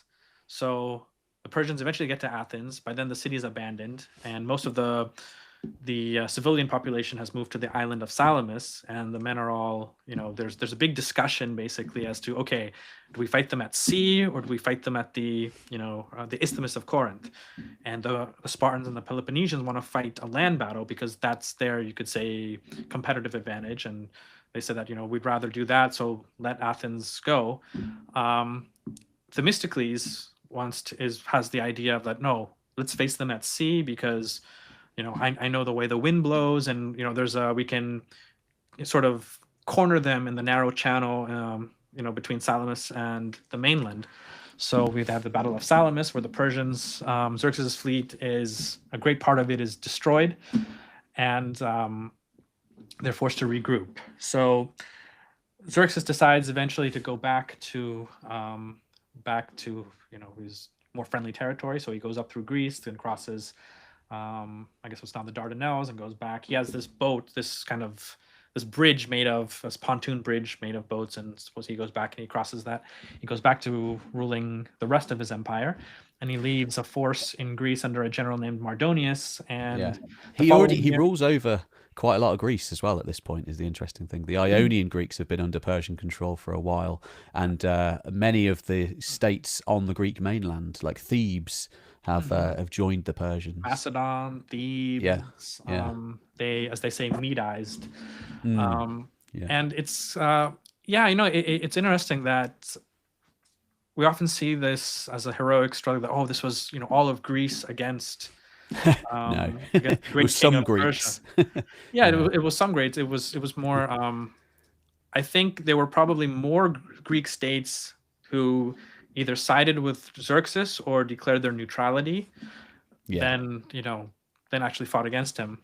Yeah. But so then at Plataea in 479 BC, Mardonius and his force are defeated. Mardonius is killed, and the Persian force is in a little bit of a disarray, and then they start retreating. So that ends it doesn't end the Persian wars, but it ends the land invasions of Greece. And then throughout for the next few years until Xerxes' successor, Artaxerxes I, I think it's 449 BC, they have what's called the Peace of Calais, which officially ends the Persian wars. But how we get there is because of Artaxerxes I. So what happens is, Xerxes leaves Greece, and he goes back to ruling his empire in 465. If I'm correct, I think 465 BC, he's assassinated, and there's some question about the succession, and eventually the person who comes up, who eventually, he doesn't seize the throne. I think what happens, the story goes, he kills the conspirators against Xerxes, and then he becomes king. That's at least what the Greek sources say. There are no Persian sources on it, but that's what the Greek sources say, and he becomes Artaxerxes the First. And I think why he's underrated is because by this time, he kind of realizes that, okay, this, when it comes to like the strategy against the Greeks, he realizes that, these Greeks, they always fight with themselves. They hate each other. But if you have when an outside force comes, they tend to unify. So what if I, just kind of play them off each other, this sort of divide and rule? So depending on who benefited Persian policy first, or Persian policy the best, he would fund that group. So for example, in the Peloponnesian War, it's partly because he helped the Spartans out, that in the end they were able to, it was not just that, it was also their disaster in Sicily, which I think was also a big turning point in the war, the Athenian disaster in Sicily. But he kind of plays like a power broker there. But the other thing is that he wasn't really, he was someone, again, during the reign, towards the end of Cambyses' reign, the Persian Empire was also, a bit fragile. They had spent all this money and treasure trying to conquer Greece. Yeah. And that, put a strain on the treasury, the prestige of the royal family of Xerxes.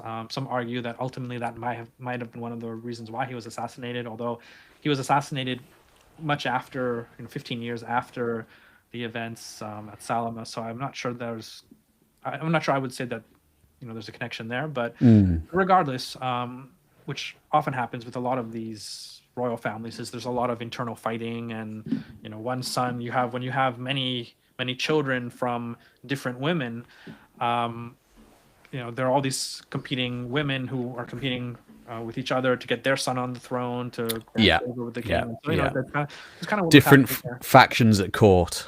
Yeah, exactly. So anyway, Artaxerxes comes to power, and he's actually a peaceful ruler. He rules for 40 years, which is generally in the ancient world, especially, a sign of stability. That's a long time. That is a long time, yeah. So I think he died when he was like 60 something. And, he held that big chunk of state together. So again, he's not one of the, one of the kings known for being a great warrior. But in terms of administration, in terms of the way he ruled, the way he governed, he was also deemed to be a relatively kind ruler. In fact, the Greeks also call him something like Artaxerxes the Wise or what have you. But there are few Persian kings that are actually admired by Greek writers. Cyrus the Great is one of them. They love him. They're like, in fact, they always say that, Cyrus was such a great king, and these Persians kind of screwed it up afterwards, but he was, when you read Herodotus, he's like this simple king. He, he's a bit Spartan, very kind of, in himself, he's very self-reliant. There's a story where they're like, he's an outsider as well.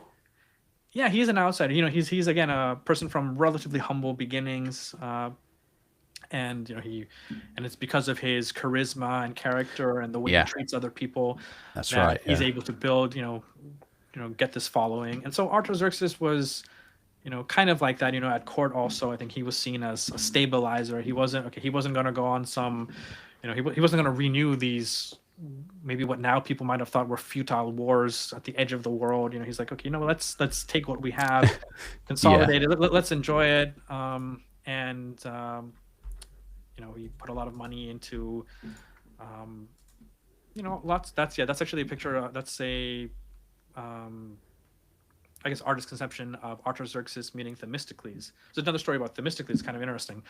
Themistocles was ostracized eventually after the Persian Wars, and what often happens is a lot of these, they go into exile, a lot of these Greek leaders, and a lot of them find their way at the Persian court. So apparently, Themistocles, who fought against Artaxerxes' father, Xerxes, is now welcomed with open arms in at the Persian court. And he's even given some land, to kind of rule over, either a city or a satrapy. I forget exactly what it was. And of course, the Persians kind of use him for his knowledge and knowledge of Greek tactics and things like that. Yes. The fact that the person who is credited with defeating the Persians and Xerxes at Salamis is now a guest of honor in the Persian Empire under Artaxerxes. That's it's amazing, isn't it? He obviously didn't hold a grudge. No. And then this is the beginning of the age of Xenophon and the other generals who from the Greek world who would go and they would be mercenary commanders on behalf of the Persian rulers, all the way up to Alexander. Alexander fought against other Greeks because these Greeks were serving in the armies of the Persians. And at Granicus, in fact, the Greeks, the Greek prisoners had the worst of it, because he was trying to make a point that, so you guys went against Hellas, and so if anything, like the other guys, we understand, they're fighting for their despotic king. But you guys had a choice, and you chose gold versus absolutely. So that was that's Arian has there's another story I think of Alexander killing an entire city of Greeks because he finds them inside the Persian Empire and he's not very happy that they've basically sided with the Persians against the Greeks as far as he sees it. Oh yeah, along the Aegean on his way to. And he just kills them all. It's crazy. Absolutely madman. I mean, he was brutal. I mean, even like Thebes, for example, he destroyed Thebes. Oh, Thebes gone. Thebes is gone. Left, I mean, that was kind of the show point, and I guess he could have done the same too, but he needed. Could have done the same. Yeah, I mean, we should say, Thebes was. It was Sparta, Athens, Thebes. It was a great power. Absolute top tier great power until Alexander raises the place. Yeah. Savage. Yeah. And now when you go, I guess have you been to Thebes on one of your trips to Greece? Yeah. It's now you see it's like this small town of like maybe 15,000 people. It's like more like a large village than. Yeah. But it's a really good museum there. That's another thing we're talking about museums about Greece. Great museum. I love how any town in Greece over 500 people has an archaeological museum. Yeah, absolutely. That to me boggles my mind. Often very good as well. Often very good museums. Yeah. Yeah. Absolutely. So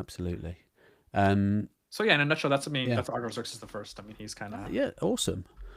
I don't know a huge amount about him actually, to be honest. So my Persians is mostly the first, up until, let's say, Xerxes.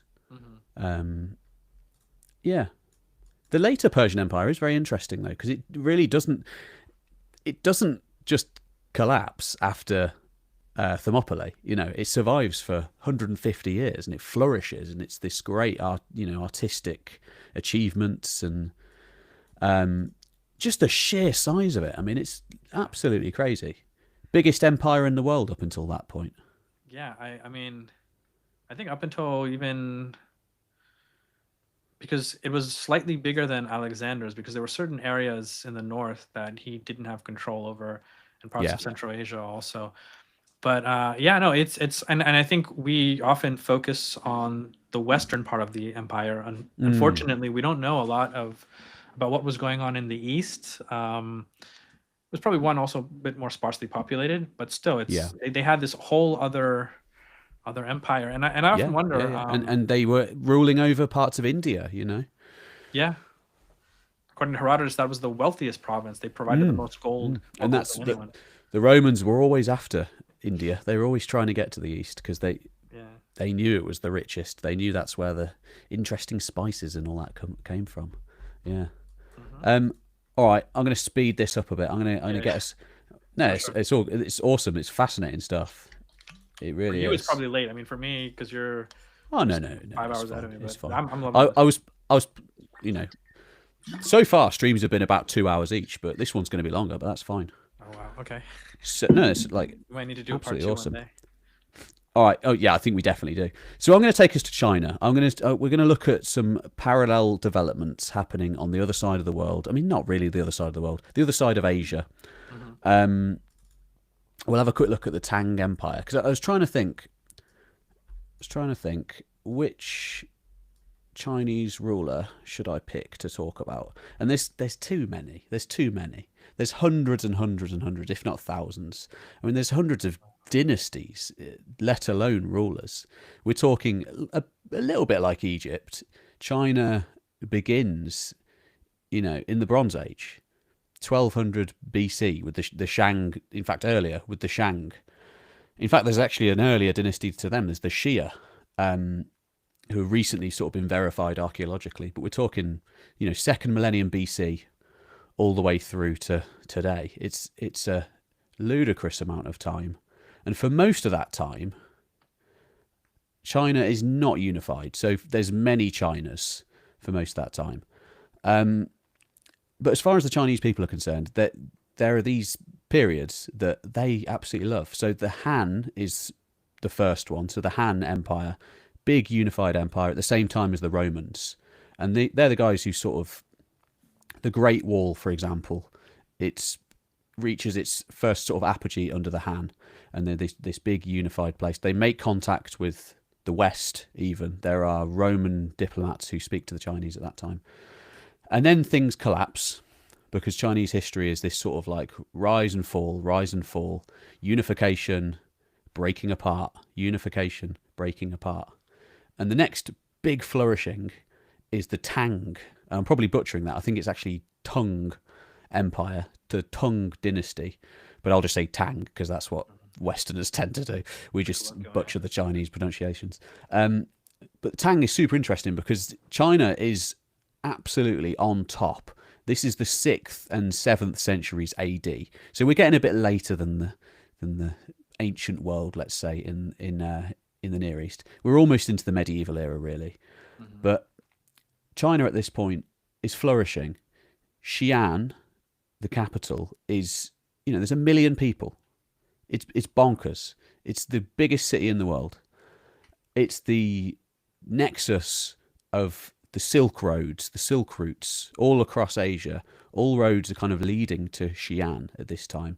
And it's this cosmopolitan, multicultural, there's Christians, there's Jews, there's Muslims, there's Confucianists, there's Manichaeans, there's probably Zoroastrians, I would have thought.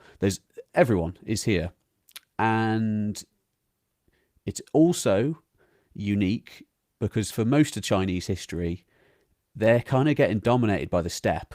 So the steppe, it's why they built the Great Wall. The Mongolia, the great expanse of Central Asia, is sort of just to the north, really. And for most of Chinese history, they're kind of getting dominated by the steppe. They're getting invaded over and over again. The steppe barbarians come in and they'll conquer a swathe of China. They'll set up their own dynasty and then they'll become Chinese, basically. And it happens over and over again. But during the Tang, for this brief period, the Chinese actually managed to conquer the steppe, which is just things turn upside down. And that's what this sort of like nice little weird this kind of jutting into Mongolia here. And these absolutely vast areas. A little strip of land over there. I can. Yeah. So these vast bits here are ruled over directly by China for a couple of generations. Not a huge amount of time, but a couple of generations. And it was achieved by, he's the second Tang emperor, and he's Emperor Taizong. Mm-hmm. And he's kind of like, I think he's barely known in the West, to be honest. But super successful. Super successful guy. He managed to achieve what basically all Chinese emperors wanted to achieve, which was to actually tame the unruly barbarians. This is him. I think he's going to Tibet at this point. He's got a big beard. He's got a little mustache. And the interesting thing is that they kind of were a little bit steppe related, the Tang. They sort of modelled themselves on the steppe a little bit to kind of like almost to get along with these warrior horse riders from the north, basically. And they had lots of these horsemen in their own armies, and that's how they managed to defeat the steppe. They did the thing of like beating them at their own game, basically, and they got involved in horse archery. And there's absolutely loads of these depictions of horses from the Tang, these ceramic depictions of horses all over the place. I mean, it's a bad picture, that one, but you can see it's beautiful. Yeah, it is. And there's just, I don't know how many of these there are, but I know there's a lot. And some of them are in like museums in the West, but there's way more in China. And yeah, you just get these interesting depictions of what sort of life was like at this time, and they were very interested in horsemanship, and that was basically how they were super successful, because they managed to use the sort of the secrets that the barbarians had long used against them. They used them back against them. I keep using the term barbarians. I probably shouldn't be saying barbarians, but I'm doing the Roman thing of just painting them all with the same brush. There are many different peoples, but they're these sort of the Central Asian, Mongolian, like proto-Mongols, basically, before Genghis Khan. And what else can I say about this time period? I mean, yeah, because went to China last year, had an absolutely awesome time. And for example, when you're in China, they do. If you go to Xi'an, they do like an evening banquet where you can go and you can see a show, and they do this musical, and it's like they're like banging the drums, and they're like all dressed up in the authentic medieval armor with the swords, and they're like doing these amazing choreographed shows. And most of them are the Tang dynasty. Like, this is the period that they're representing. So this is sort of very, very popular time. And it's because, yeah, China's kind of on top at that point. That's awesome. What else have I got to say? I think that's probably about it, really. So these... I love the artwork. That's beautiful. Yeah. These all come from caves sort of in Central Asia. And the dry... nature of the caves basically preserves these murals and frescoes to an incredible degree, and they're all over the place. Absolutely loads of these, and the sort of the detail is really nice. Have you ever read any of the works by Ariel Stein? It's lovely. Yeah, these are this is the sort of things that he was finding. Yeah, it reminds me about his travels through Central Asia and awesome stuff. It's proper swashbuckling, because he was in like 1905 thereabouts. He just goes out into the wilderness. There's bandits everywhere. He could be killed at any point and no one would really even know. But he manages to, because he was like a scientist but also a tough guy. He was able to, like an Indiana Jones sort of person. Indiana Jones, absolutely. He was able to, get along in the world of the nomads. He could go out and he was all right. He could live out there. I mean, I would last probably 2 days. I think all of us would. Yeah, I mean, no, but his writings are fascinating. He's just like, just his travels throughout Central Asia, what he sees, what he documents, and it's just things that, I mean, he even discovers now, we city after city after city, and he'll find an ancient city, and he's like, right, I have to record it all, and he records it all. Oh man. And he's one of those like amazing people, I think, that like talented guy, because he could do everything. I think he's really... if we ever did a show on underrated archaeologists or historians or whatever, I think we should. He's in the top. He's up there. He's definitely top, because I mean, he wasn't technically an archaeologist, but he ended up being one of the greatest archaeologists of all time. He was technically, I think, a surveyor, so he was supposed to be going out and just sort of charting the landscape. Kind of like a modern day Herodotus to an extent, maybe, kind of, yeah. But I mean, the places he was going, no one had heard of. That's he was just so fascinated by the world around him, and it's the great game between Britain and Russia at that point. And he is an agent of the British Empire, basically. So his real task, and the reason why he was so he was able to do a lot of the things, basically, is because he was put up to it by the British Empire, basically. So he was kind of a spy in a way as well. So it's a proper swashbuckling tale. I need to get past the Iron Age and like start getting more into stuff like this. You'll get that. The thing is, I just keep wanting to go back. That's the funny thing. Every time I'm like, you know what? There's another aspect of Babylonian civilization that I want to cover, and it's just funny. But I'm just so greedy. I want to look at all of it. But my main expertise is actually in the early Middle Ages. So that's really like, for me, everything kind of stems from there. So that's why I like looking at China, because I like thinking what was going on in Europe at the same time. And really, China is on an order of magnitude much greater than Europe at that point. This is actually an embassy from the Byzantine Empire to Emperor Taizong. God, what's his name? Yeah, Emperor Taizong.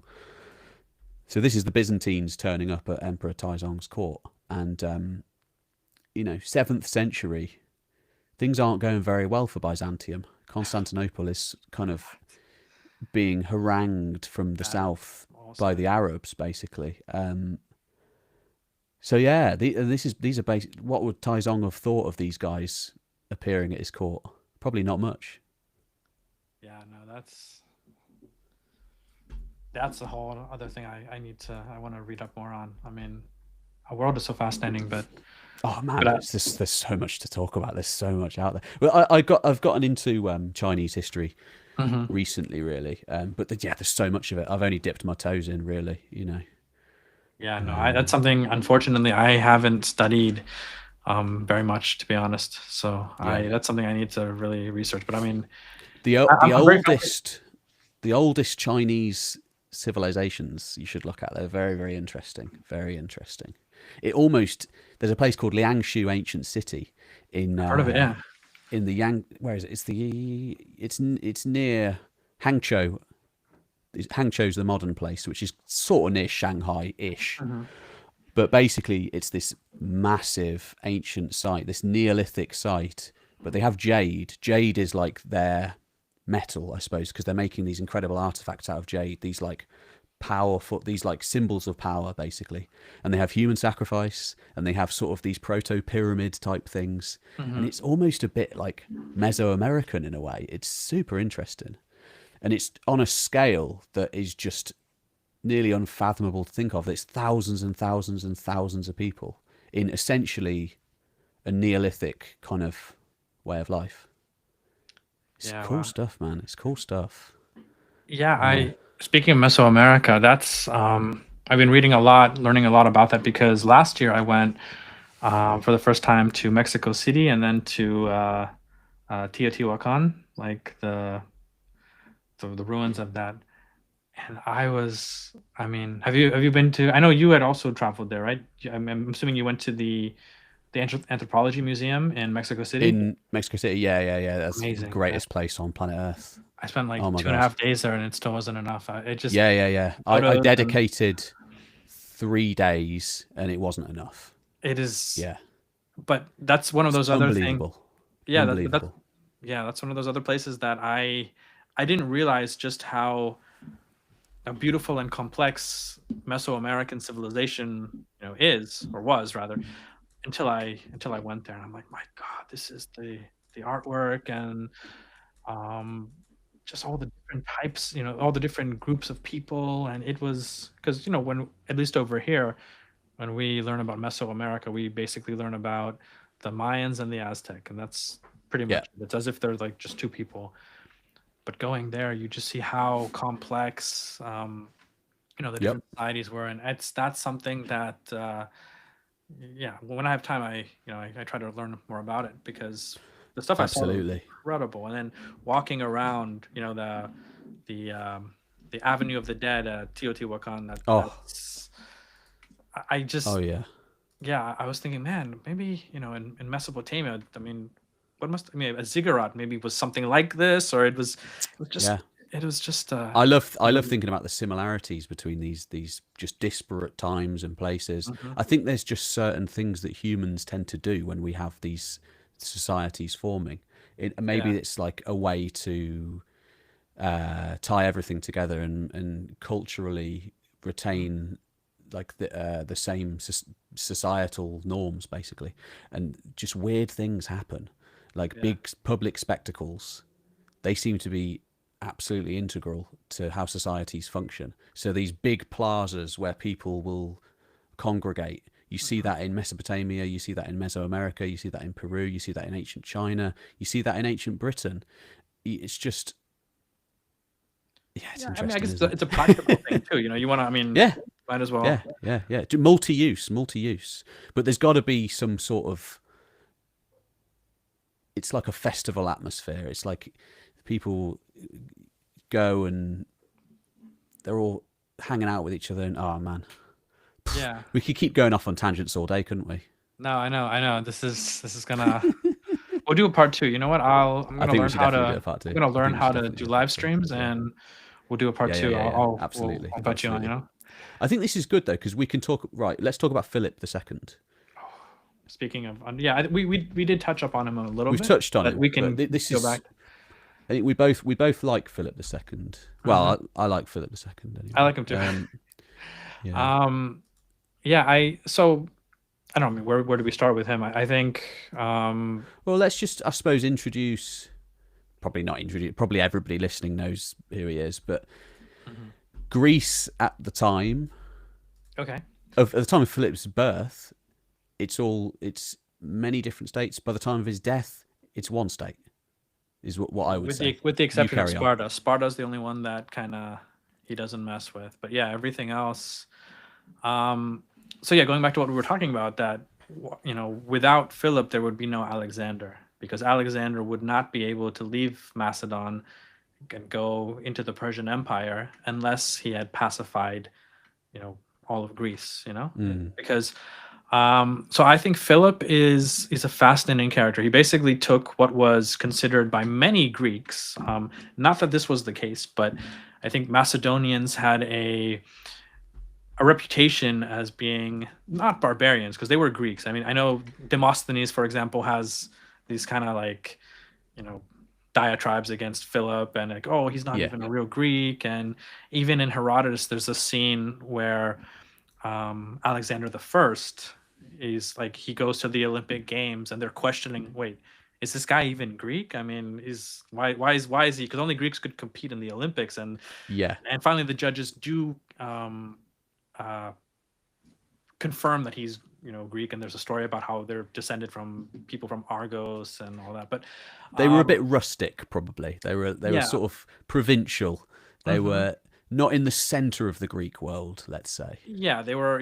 I mean, yeah, you're right. They were on the periphery of the Greek world. You had like Thracians, and then other, I don't know if the Illyrian kind of similar groups. And the other thing is also, they, unlike many of the, I guess at that time democracy was in vogue, but Macedon was a monarchy, so it was one of the few places in the Greek world where they actually had a king. Other places you would either have, if you didn't have a democracy, there would be like an oligarchy or a tyrant, but they had a functioning monarchy that had been, there for. I think the Argead line was, by the time of Philip, was at least 200 years old, if not a little bit more. So they had an established monarchy. But yeah, so when Philip was born, who was his father? I think his father's name was Amyntas.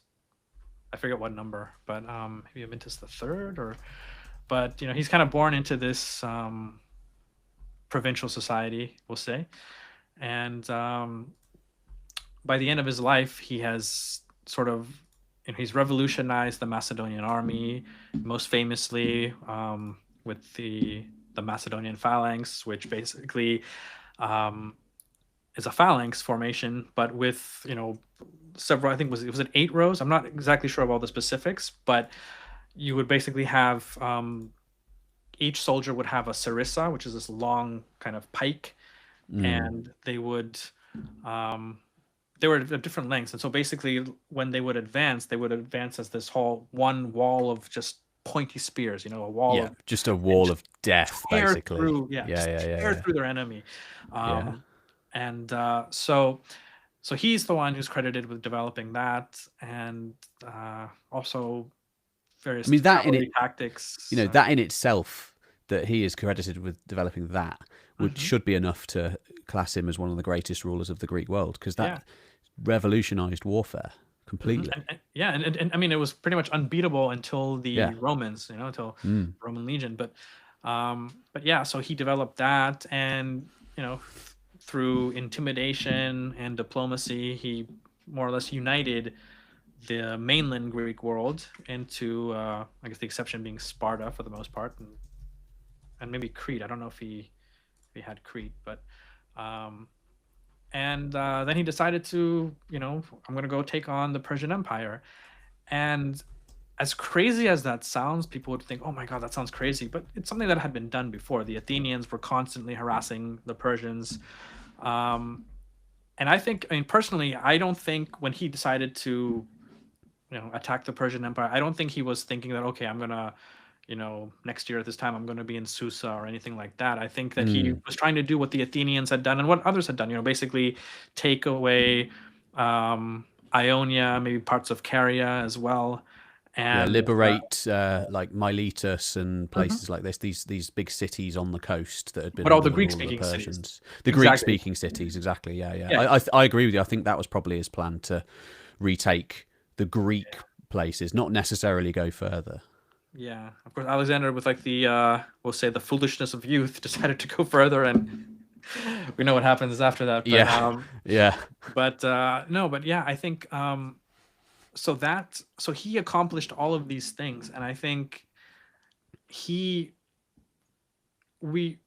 of course, people like you and myself, we know who Philip is, because and people who follow ancient history, they know who he is, but I think most people don't know who he is. They don't know how crucial he was to Alexander's success, because Alexander inherited literally everything from his kingdom to his generals to the generals. Yeah, that's a good point, because Alexander is he's 18 years old, and he's essentially given these battle hardened, greatest generals in the world, basically, to help him, to advise him, to fight wars on his behalf. And they were loyal to him because they were loyal to him. Yeah. So absolutely. So I think with Philip, and that's an interesting picture. I guess in this one he still has both eyes, but yeah. But yeah, he's just one of those fascinating people that just doesn't get the credit, that I feel that he deserves. I think, and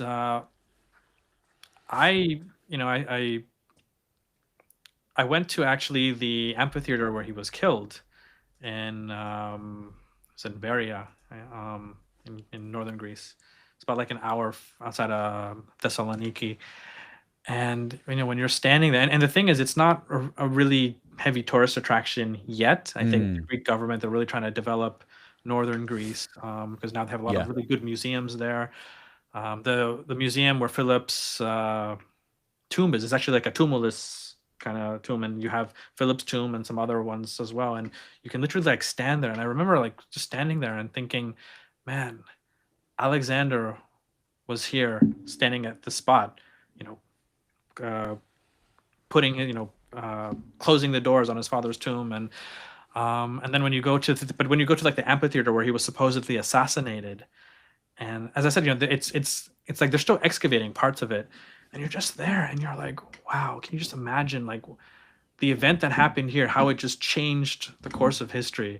Had he not been assassinated, how different the world may have been.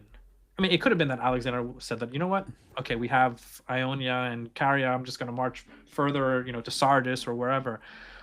But yeah, I don't know, but just it could have been that Alexander overthrew Philip if Philip hadn't been assassinated that day, because Alexander, being the crazy kid that he was, it wasn't unheard of for a son to have his father killed and then take over. Like, anything could have happened. History could have been very different.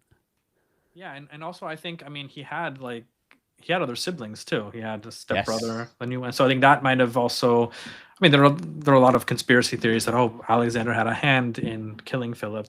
I don't think he did, but yeah, I don't think he did either. Yeah, all sorts of. I genuinely think that he was really hurt by his father's death and he wanted revenge. Whether it actually was the Persians who were involved, that's that's up for debate. But I think he maybe thought that they were, and he genuinely wanted revenge. But that's just my 2 cents on the matter. Yeah, I don't know if it was the revenge aspect as to why he went, but I think it was when you have a father like Philip, I'm sure Alexander wanted to kind of make his own mark. So you're like, okay, well, Philip united Greece. Well, I'm going to take on Persia. Or it was actually Philip's plan to go to Persia. So maybe he's like, I'm going to continue what my father started, and he's got to outdo his dad. And I also think that Alexander initially didn't really think I personally believe that Alexander didn't have a plan to take on the entire Persian Empire. I think what happened was he would do what his father did, maybe push a little further, basically push as far as he could. But after just having success after success after success, and then taking Egypt, and then being pronounced as, the son of Zeus, it's kind of hard then to be like, well, how do you stop? What? Yeah, I mean, why stop now? That's the kind of thing.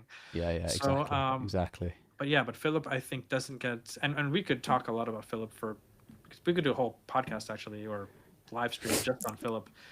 Well, we'll definitely do this again. We'll do another one. Yeah, we'll do another one for sure. But yeah, I think he's just he's someone I have a lot of respect for. I think he is because it wasn't easy, taking over Greece.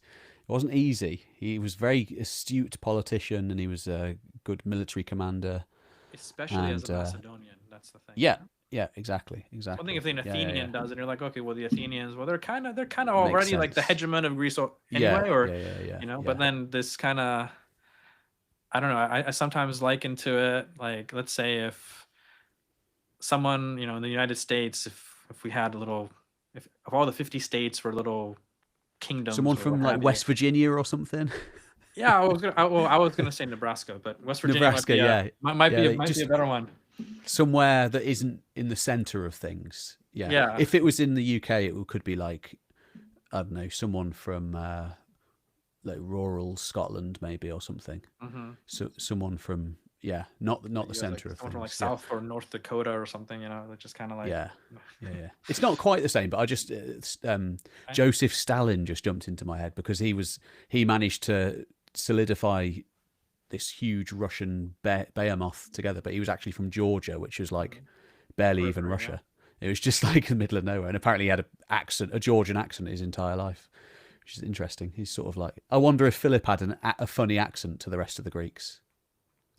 So, it's interesting. I was reading something about there was this debate as to, well, are Greeks, sorry, not Greeks, are Macedonians really Greek, or are they Thracian, or I get I don't know if you get things like that in your comments, but I get a lot of Thracian nationalists, which I didn't even know that was a thing, but it's North Macedonian nationalists that I get, and they like to say that the ancient Macedonians are not Greek. The ancient Macedonians are modern Macedonians, which would mean the ancient Macedonians are actually Slavic. Yeah, that's which the Slavs didn't come into Europe until the early Middle Ages. So I don't really understand that one. Yeah. Yeah, I think so it's funny. Oh, another thing that's interesting. You had the same tour guide that I did in Greece. Yes. So Michaelis, shout out Michaelis. Shout out to Michaelis, and also he's not at Arcast Travel anymore, unfortunately. But shout out to him all the same. Yeah, and then another one, the second one, Dimitri. Oh, did you go? Did you go again with Dimitri? Yeah, I went twice, both with Arcus. Amazing. Yeah, Demetrius is a legend. Yeah. Yeah, he's an interesting person too, because he's actually from the States, but then he's from the States, and like he's from Charlotte, North Carolina. North Carolina. Yeah.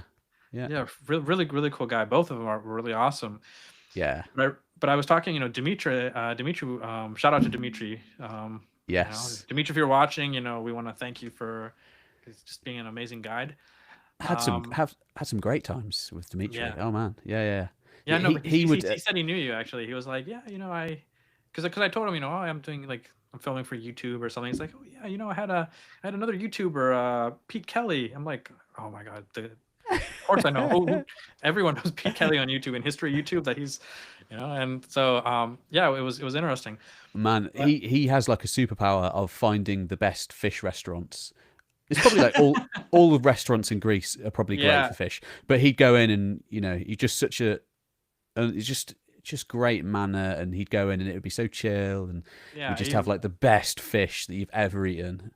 The fresh lemon on it. Oh man, are you a vegetarian? You're not a vegetarian, are you? No, yeah.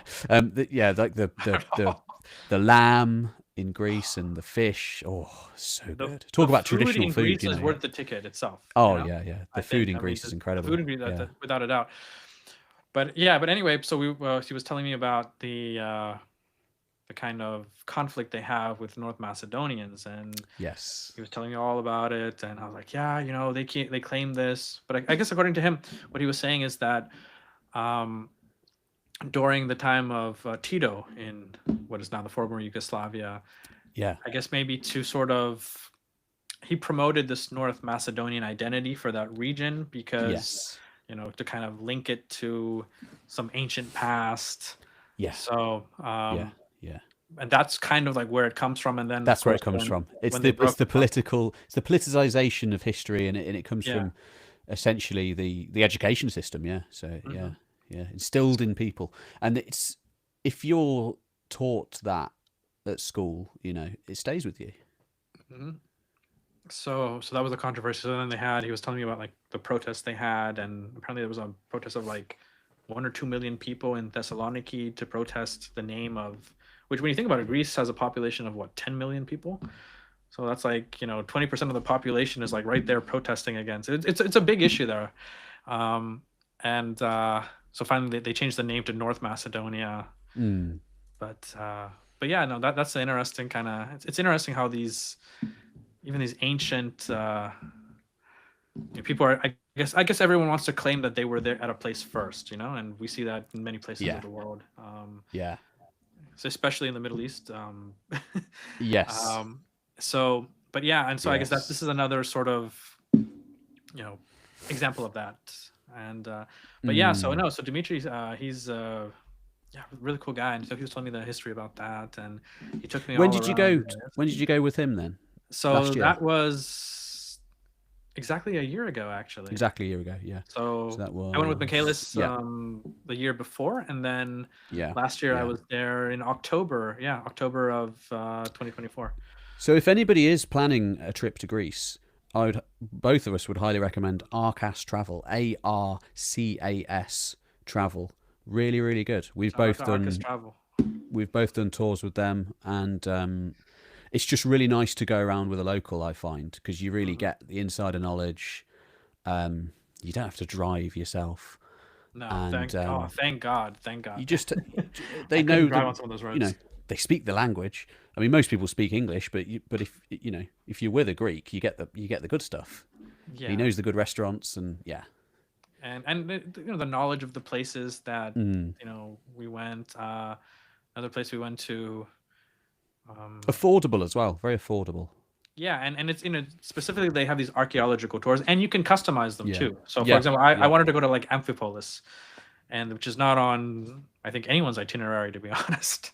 Yeah. But well, maybe your itinerary. I'm sure you'd love to go, but most people, I mean, I think when it's and so we went there, and it was a beautiful drive, and there's a nice little museum there. Some ruins there. So many nice museums in Greece. Have lunch by the Strymon River, and it's just a cool place. It's just but it's something that I would not have been able to have done without Arcas Travel and Dimitri and all. Yeah. So like you said, I endorse them too. I think they're great. Yeah. I mean, I put that into my videos free of charge because I just enjoyed their and that's how I learned about them, actually, company so much. Yeah, so I put that out there for free. Like if you like something, just advertise it for free. That's what I say. Do a good deed, it'll come back. Right, we're going to cross the world. Okay, who's next? We're going to cross the world. We're going to go. I mean, technically, it's not the ancient world. However, the Americas does things slightly differently. So the Americas, by the time Europeans arrive, there's no pack animals in the Americas. Besides, there's llamas and there's alpacas and things like that. So the wheel doesn't develop in the same way because there aren't cows to like drag carts and things like that. So it's just a completely different world than the rest of the world in a way. And humans arrived there very late as well. So by the time Europeans arrive, it's really unlike many other places. This is Tenochtitlan. This is the Aztec capital. Look at this. It's bonkers. It's in the middle of a lake, and it's this giant city. But they're essentially... There is a little bit of metalworking, but for all intents and purposes, they're in the Stone Age still. They're this wildly advanced Stone Age society, essentially. And that's what really interests me about it. Say again? Isn't that what they used to call it, the Venice of the Americas? Yes, Because you have exactly. all these canals going through there. So this is Mexico City. Mexico City today, it covers this entire lake. All of it, as far as you can see, is just, the lake is filled in, and every so often water starts flowing through the streets because it's built on top of a lake. But at this point, this is the Aztec capital. So the Aztecs found this city in legend in 1325. So the start of the 14th century. There's this great legend of an eagle landing on a snake on a cactus, and that's still on the Mexican flag today, and it's supposed to have happened here. And the first few Aztec rulers, it's a tiny place for a good couple of generations. There's not much going on there. They are outsiders to this region. They are northern Chichimek barbarians, essentially, and they come into an already settled area of city builders and civilization, and they essentially work as mercenaries for a couple of generations. But by the end of the 14th century, they've suddenly established themselves as this all-powerful conquering empire, and they're taking out their neighbors. They are incorporating neighboring cities into their powerhouse of a state. And I think, and a lot of archaeologists and historians would agree with me, a lot of it is down to one individual. And you probably won't have heard of him. Most people haven't heard of him. He wasn't an official Aztec emperor, Tlatoani. He had this position of second in command, basically. But what he did was he was able to have this position during the reigns of 4 Aztec emperors over a period of, I think, 40 or 50 years or so, because he was originally the brother of an emperor. He was the son of an emperor. And he's like this Tywin Lannister from Game of Thrones. Yeah. He's Tywin Lannister of the Aztecs. He's basically ruling from the shadows. He's not out front and center, because if he was out front and center, if something goes wrong, it's on his head. And there is a guy who rules for about 6-7 years. God, the name escapes me. But one of the Aztec emperors is very short-lived, and the idea is he was probably bunked off. He was probably whacked for not being good enough, basically, probably by this guy. And his name is Tlacaelel. I don't think this is actually a depiction of Tlacaelel, but you can get an idea of probably what the elite Aztecs looked like. So this guy Tlacaelel, he not only is he pulling the strings, not only is he orchestrating society from behind the scenes, he actually rewrites history. So he is this arch propagandist. They burn all of the old books and they rewrite them. And they just make their own idea of what Aztec history is, in order to basically promote themselves and put themselves up there with the higher echelons of this basin of Mexico world.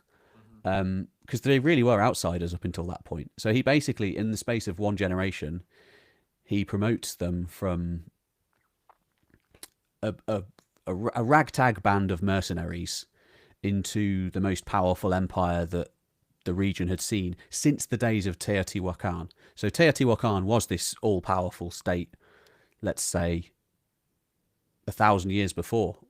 But basically, yeah, Tlacaelel, he puts the building, the foundations in place for them to become an even more powerful empire than Teotihuacan had been before. And yeah, it's largely down to one individual, which is nuts. And he's one of and it makes me think as well of royal advisors throughout history, the people who do work behind the scenes to get things done, who we don't really know about, because we have an idea of history often as being these great individuals, but it's not always like that. We know today that it's not always like that. It's like people work behind the scenes, and they don't want to be out front and center, because if you're out front and center, it can be dangerous and you can be taken out.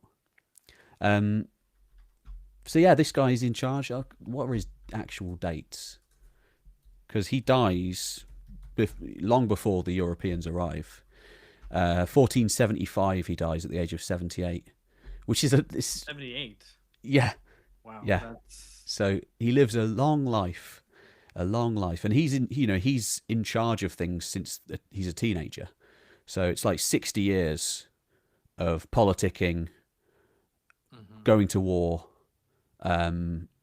religious obligations, and he's a larger than life guy, and but in the shadows, pretty much. in the shadows, pretty much. But when the Spanish arrive, there's a lot of Spanish friars who go around and they basically interview as many people as they can who were alive before the conquest, and they get all of these histories down.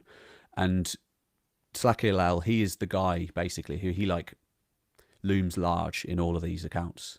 So many, many, many different people say the same thing, that he was really the guy running the empire basically, and sort of forging the empire in its earliest days and turning it into this militaristic powerhouse where it was like the Assyrians but more extreme, because they would sacrifice a lot of people.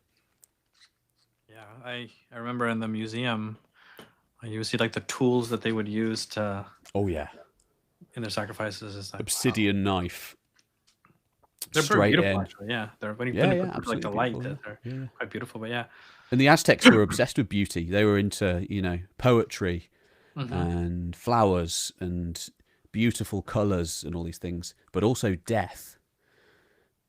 They were really into death. I mean, the sun needs to come up, and the next exactly, day, and dying for something, dying for your people, dying to save the world. Yeah, they were really into that. Because it's a form of martyrdom for them, I'm assuming, right? Yes. They weren't dying for no reason. They were dying to ensure everybody else could have a life. Now, is it true that, or is this just a legend in the sense that the people who were sacrificed, were they actually Aztecs themselves, or were they prisoners of war, or how did that work?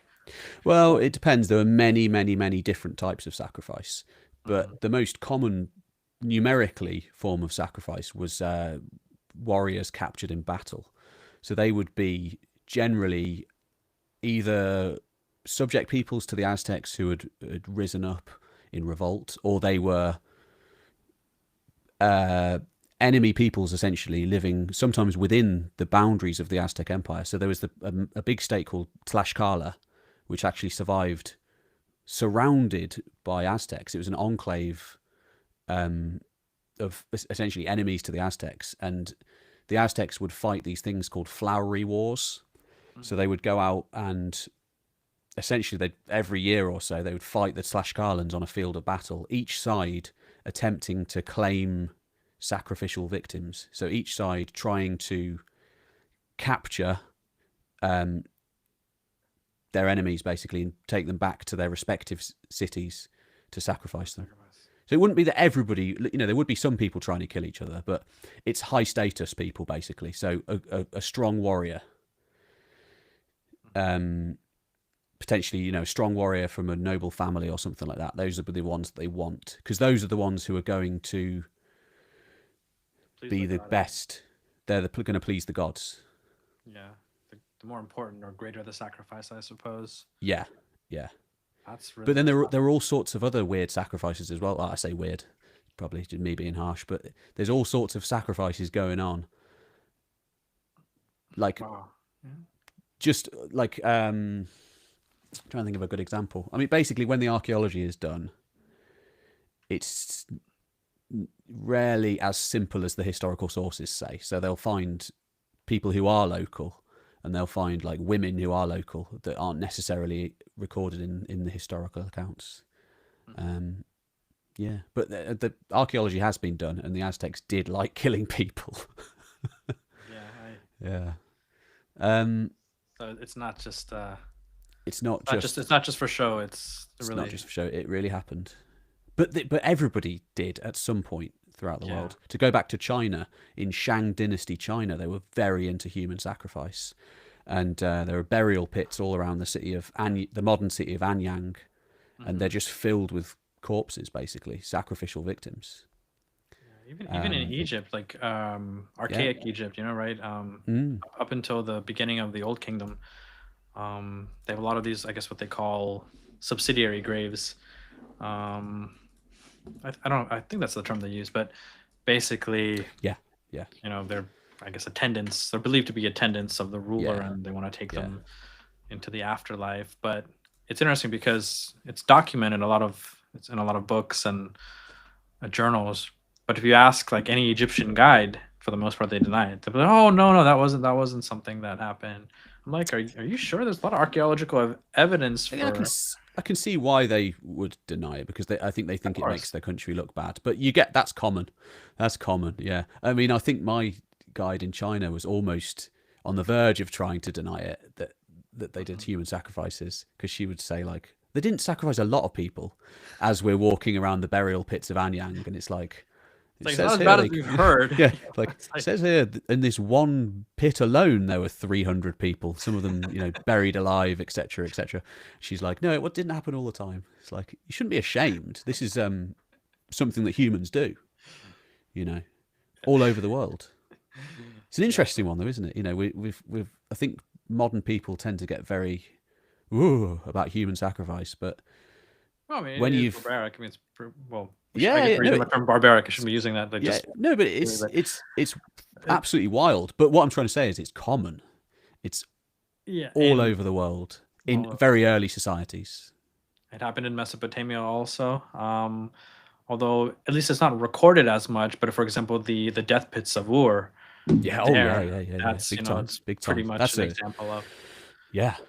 Like of Vikings, they would sacrifice people to accompany. They'd sacrifice slaves to accompany their masters to the afterlife. Very horrible slaves, business. Wives, sometimes they would also, they would go. Yeah, it's. I mean, it's not to take anything away from that civilization. It's just something that happens. I guess it's just part of most or many. I wouldn't say most, many. It's part of the variety of life. Yeah. It's one of the stages, But yeah. It seems to be. It seems to me that when agriculture comes in, it's often accompanied by sacrifice, because it's something like trying to ensure the continuation of fertility and placate the nature, the gods of nature, and to make sure you have a good harvest. Because it's got to be nerve-wracking when you're planting things when you've not done it a huge amount before, and there's a lot of luck and sort of guesswork that goes into it, and you've got to hope that the crops take, because if they don't, you're screwed. Yeah, that's true. I'm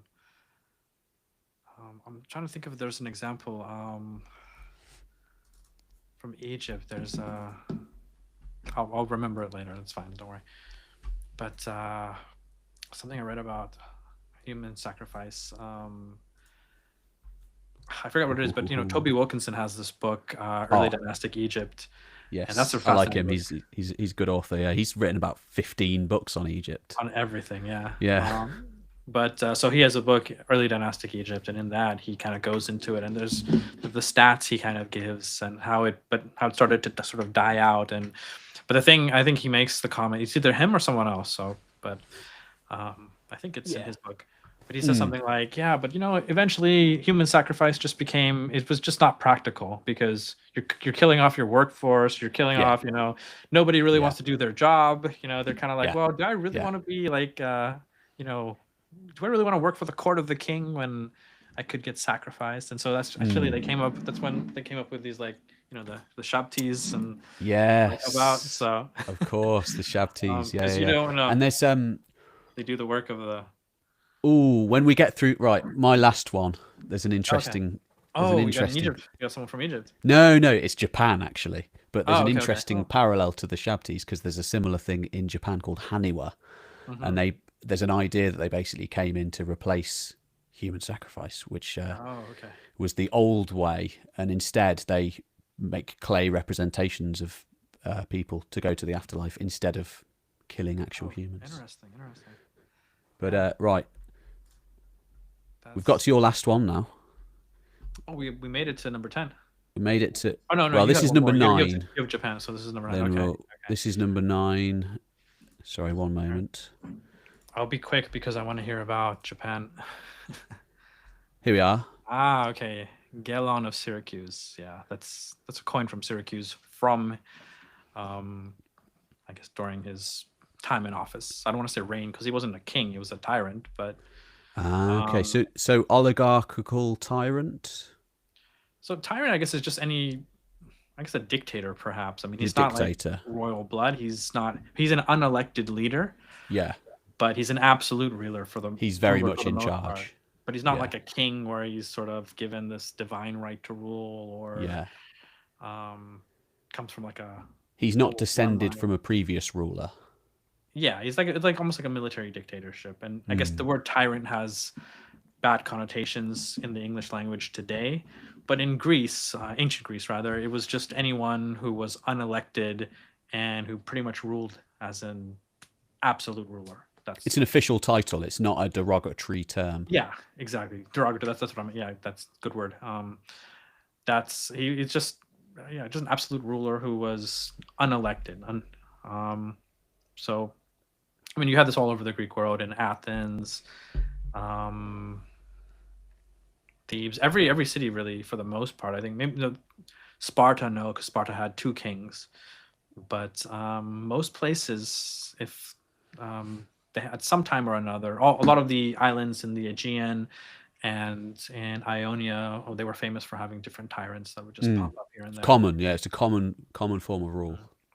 So yeah, so Gelon is actually, and so what makes him kind of fascinating is that he was sort of a commoner for the most part. He was a spearman in the army of another tyrant named Hippocrates of the city of Gela, and he kind of rose through the ranks, the military ranks. Then he became a cavalry officer. Became a very renowned cavalry officer. And then, for the most part, the right-hand man of Hippocrates. So Hippocrates kind of went on this little spree of conquest in Sicily, and so he conquered various cities. I think Leontini and some others, but eventually he went on and he wanted to conquer Syracuse. I'm not sure about the exact order of events, but long story short, Hippocrates dies, and power is supposed to go to his sons. But this is when Gelon seizes power and becomes a tyrant himself. He takes Syracuse and he transforms it. I mean, Syracuse was a pretty wealthy city to begin with because it had really good farmland and it was a port city. But he transforms it into this very cosmopolitan kind of metropolis that even starts to rival a city like Athens. And what he does is he takes he takes a lot of the population from these other cities and he has them come to Syracuse. He's also someone who kind of believes in meritocracy. He has a lot of mercenaries that kind of work for him, and he gives them a stake in the system too. So he also has them come to Syracuse. He gives them land, he gives them properties and status, basically. So, and he just, he's just, and he, for the most part, at least from what we're told, he was a pretty, he wasn't like Hippocrates actually had a very bad reputation. Was it him or was it another Hippocrates? There is a Hippocrates of. This isn't the Hippocratic Oath, is it? This is somebody else. Oh, no, this is something different. He's the doctor. He's the physician, but so anyway, so he's he kind of makes Syracuse, and I'm not saying he's no saint because he does a lot of he's cruel in other ways, but for the most part, for his city, he's very for his people, he tries to make their life better. He's a relatively popular ruler, partially because the army supports him. So am I right in thinking Syracuse is one of the biggest Greek cities at this time? It becomes, yes. It becomes. It was one of the Greek colonies in Italy. It was one of the largest, but it's Gelon who really transforms it into this military and cultural powerhouse. Bringing all of these people in sort of the city enters a period of growth, and yeah, because I know that it was at some point it was very. I think by the time of the Peloponnesian War, it's a big place. I think. Yeah, so he actually oh, sorry, no. In the Greco-Persian War, there's actually a scene in Herodotus. Yeah, you're correct. In the Peloponnesian War, it was a very powerful place, and the Athenians kind of have this kind of, well, looking back, this foolish plan to sort of take Syracuse and Sicily. And then it's their undoing, yeah. Yeah, and that kind of turns the tide of the war. They have a disastrous defeat at sea because they underestimate the power of Syracuse. Yeah. But but going back to, I guess, another famous Greek war, the Greco-Persian Wars. So he is alive during that time.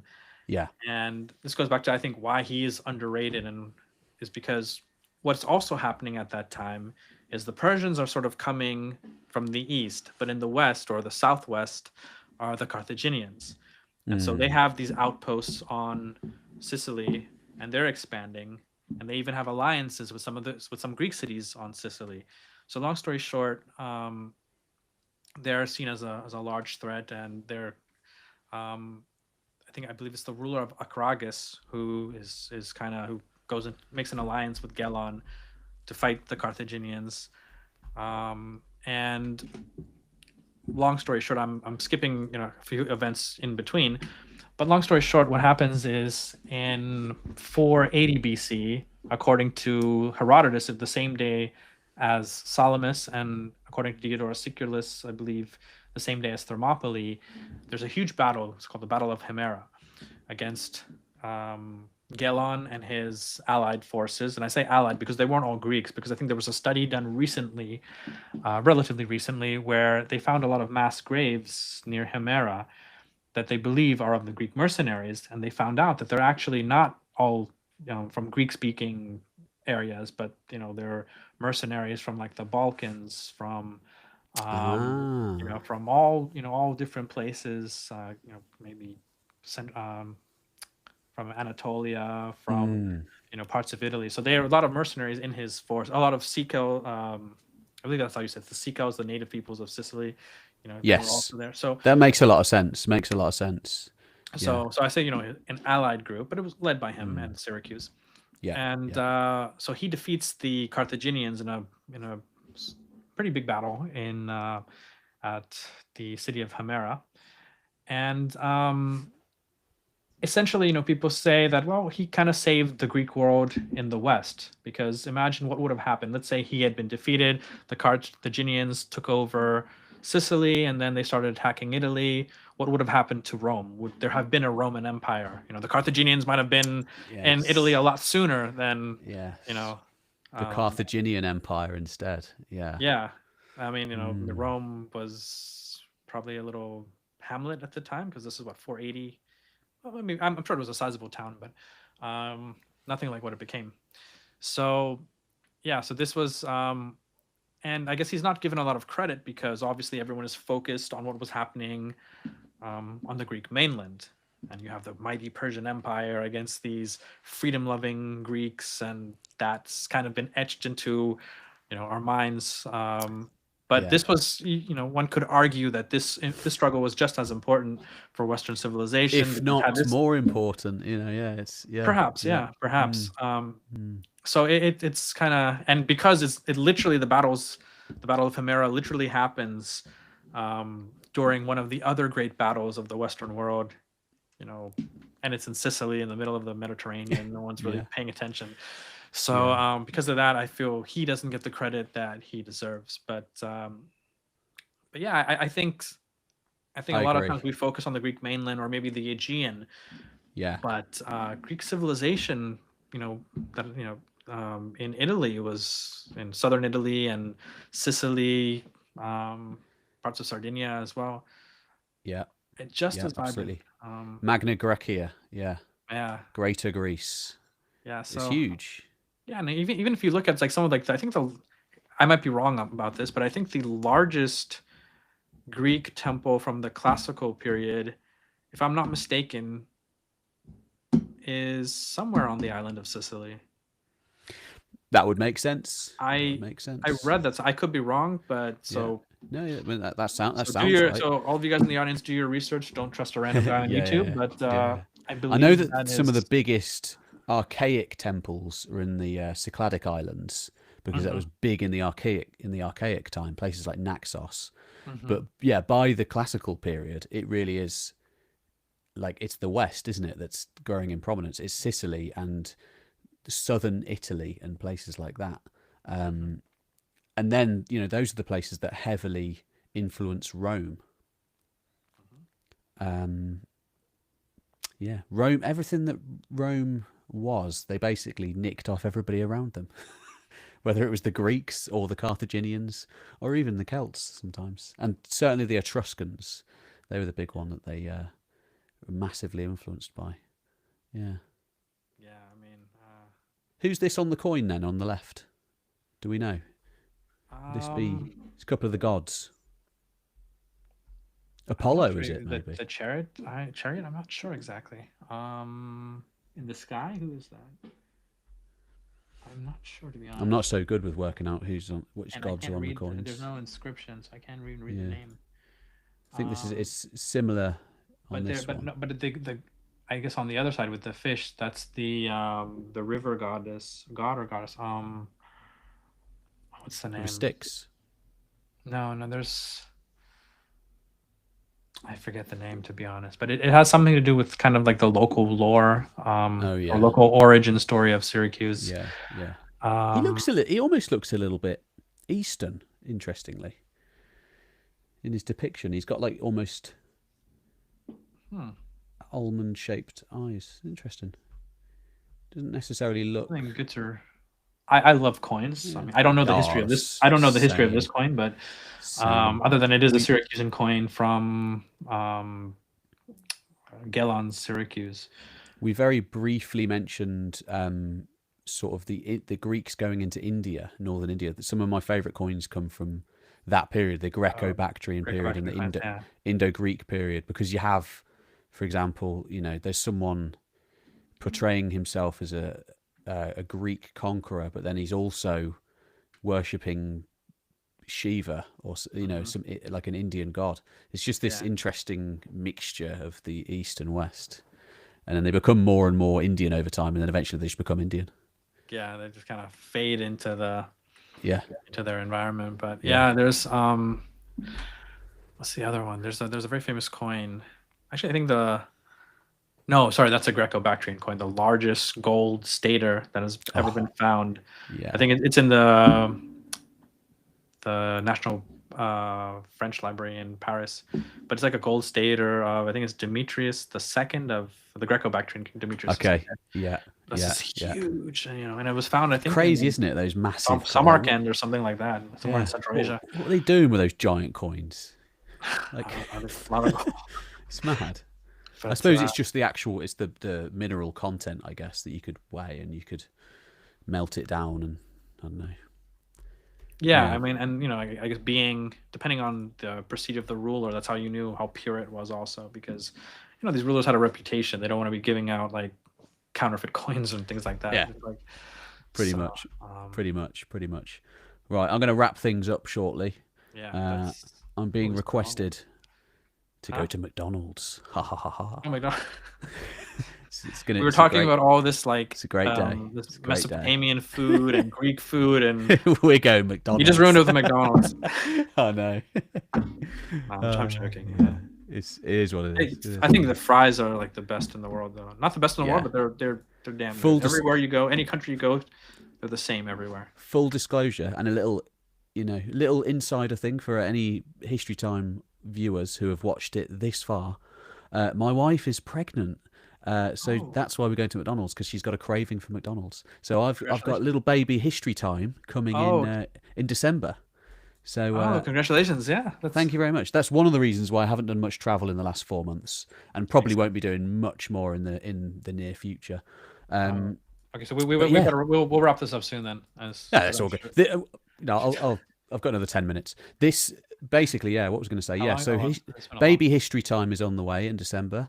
As soon as the baby is born, I'll be putting a camera in their hand and integrating them into the family business. Got a personal assistant right there. It's going to be great, yeah. As is a time-honored tradition, they can be the Alexander to my Philip. The crown prince of the History Time Empire. Yes, and hopefully I don't get Co-regent. murdered. No, I don't know about co-regent. I'll Crown be. prince, crown prince. I'll Successor. make them. I'll force them to work. Where are we? Okay, right.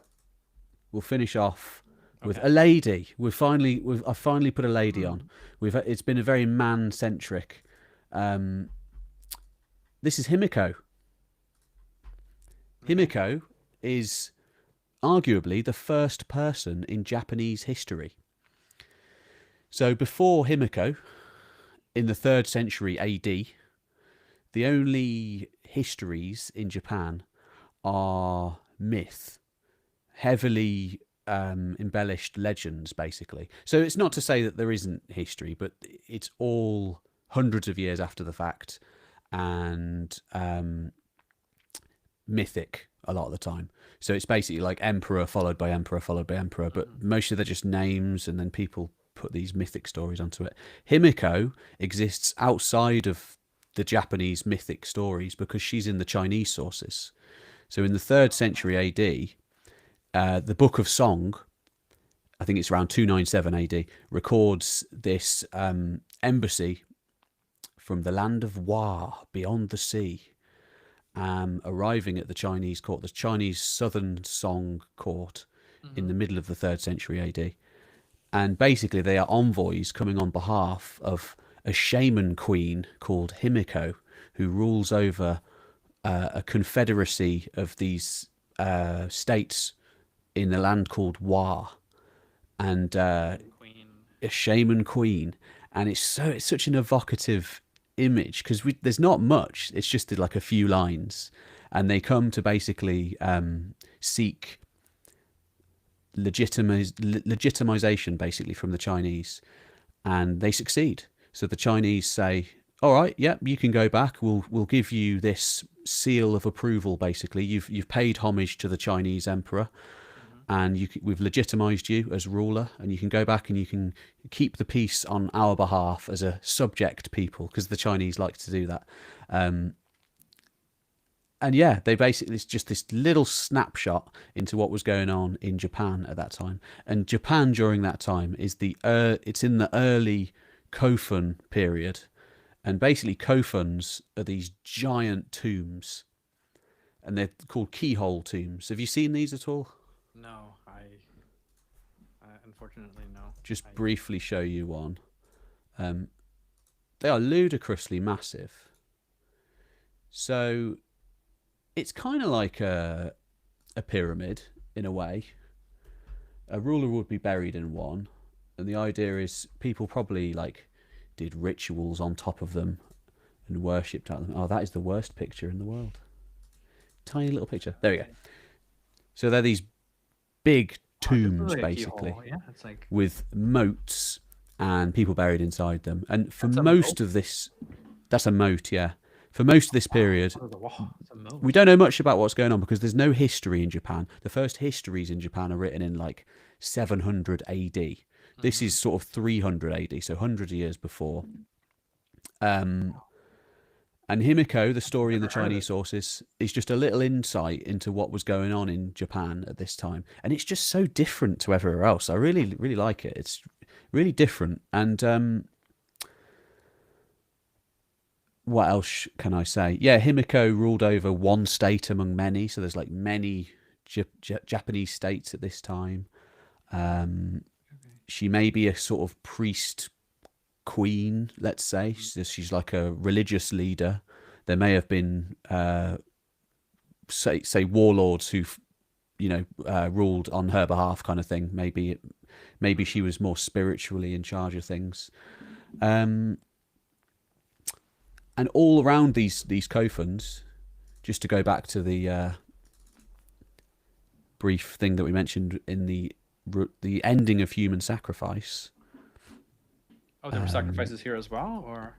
Yes, there were. Well, it's not very common in the archaeological record, but in the written sources, they're always going on about human sacrifices, and they're saying that the early emperors practiced it, and then there was an emperor who came along and he put an end to the old ways, and instead they would put these clay figures, these Hanua figures, kind of like the Shabti you were saying. Kind of like the Shabtis in Egypt. Yeah, it's kind of an interesting, interesting. independent parallel.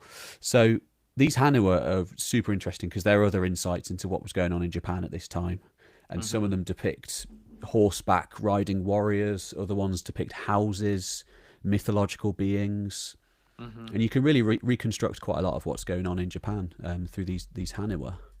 That's interesting. That kind of makes sense. Sorry, I didn't mean to interrupt. No, you carry on. You carry on. No, I just was thinking. You said something about she's a shaman queen, and then they have this human sacrifice. So maybe that kind of ties in with like the mystery that it's just kind of like witch queen or something like this. Yeah, like could well be. I think the Chinese sources, I think they basically they suggest that she ruled the people through like coercing them through magic and things. So yeah, I don't think the Chinese were very impressed with the shamanism aspect of it, but yeah, this is I know nothing about this. This is a proto samurai basically, because if you look at the armor and you look at the sword and you look at generally what this guy looks like, he kind of looks like a samurai, but it's 1,000 years before the age of the samurai. Wow. But this is essentially the very origins of Japanese medieval history. Sort of Japanese medieval history flows from this period, and it's unbroken. So it just sort of just flows on from this period. Wow. And yeah, but that was what I was going to say. Himiko's interesting because she doesn't exist in the Japanese sources. She only exists in the Chinese sources. So the Japanese have always struggled to include Himiko. She may be she may be a Japanese empress, basically a consort of an emperor who's then a mother of a future emperor. But that person's got a completely different name.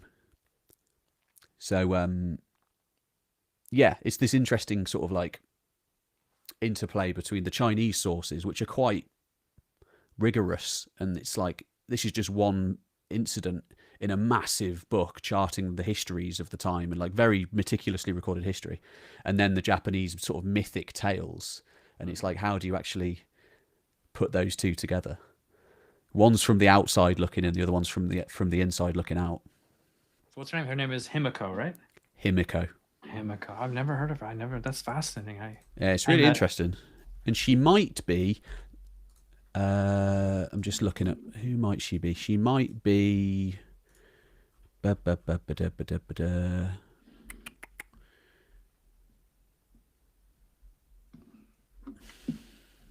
not going to be able to find the name now.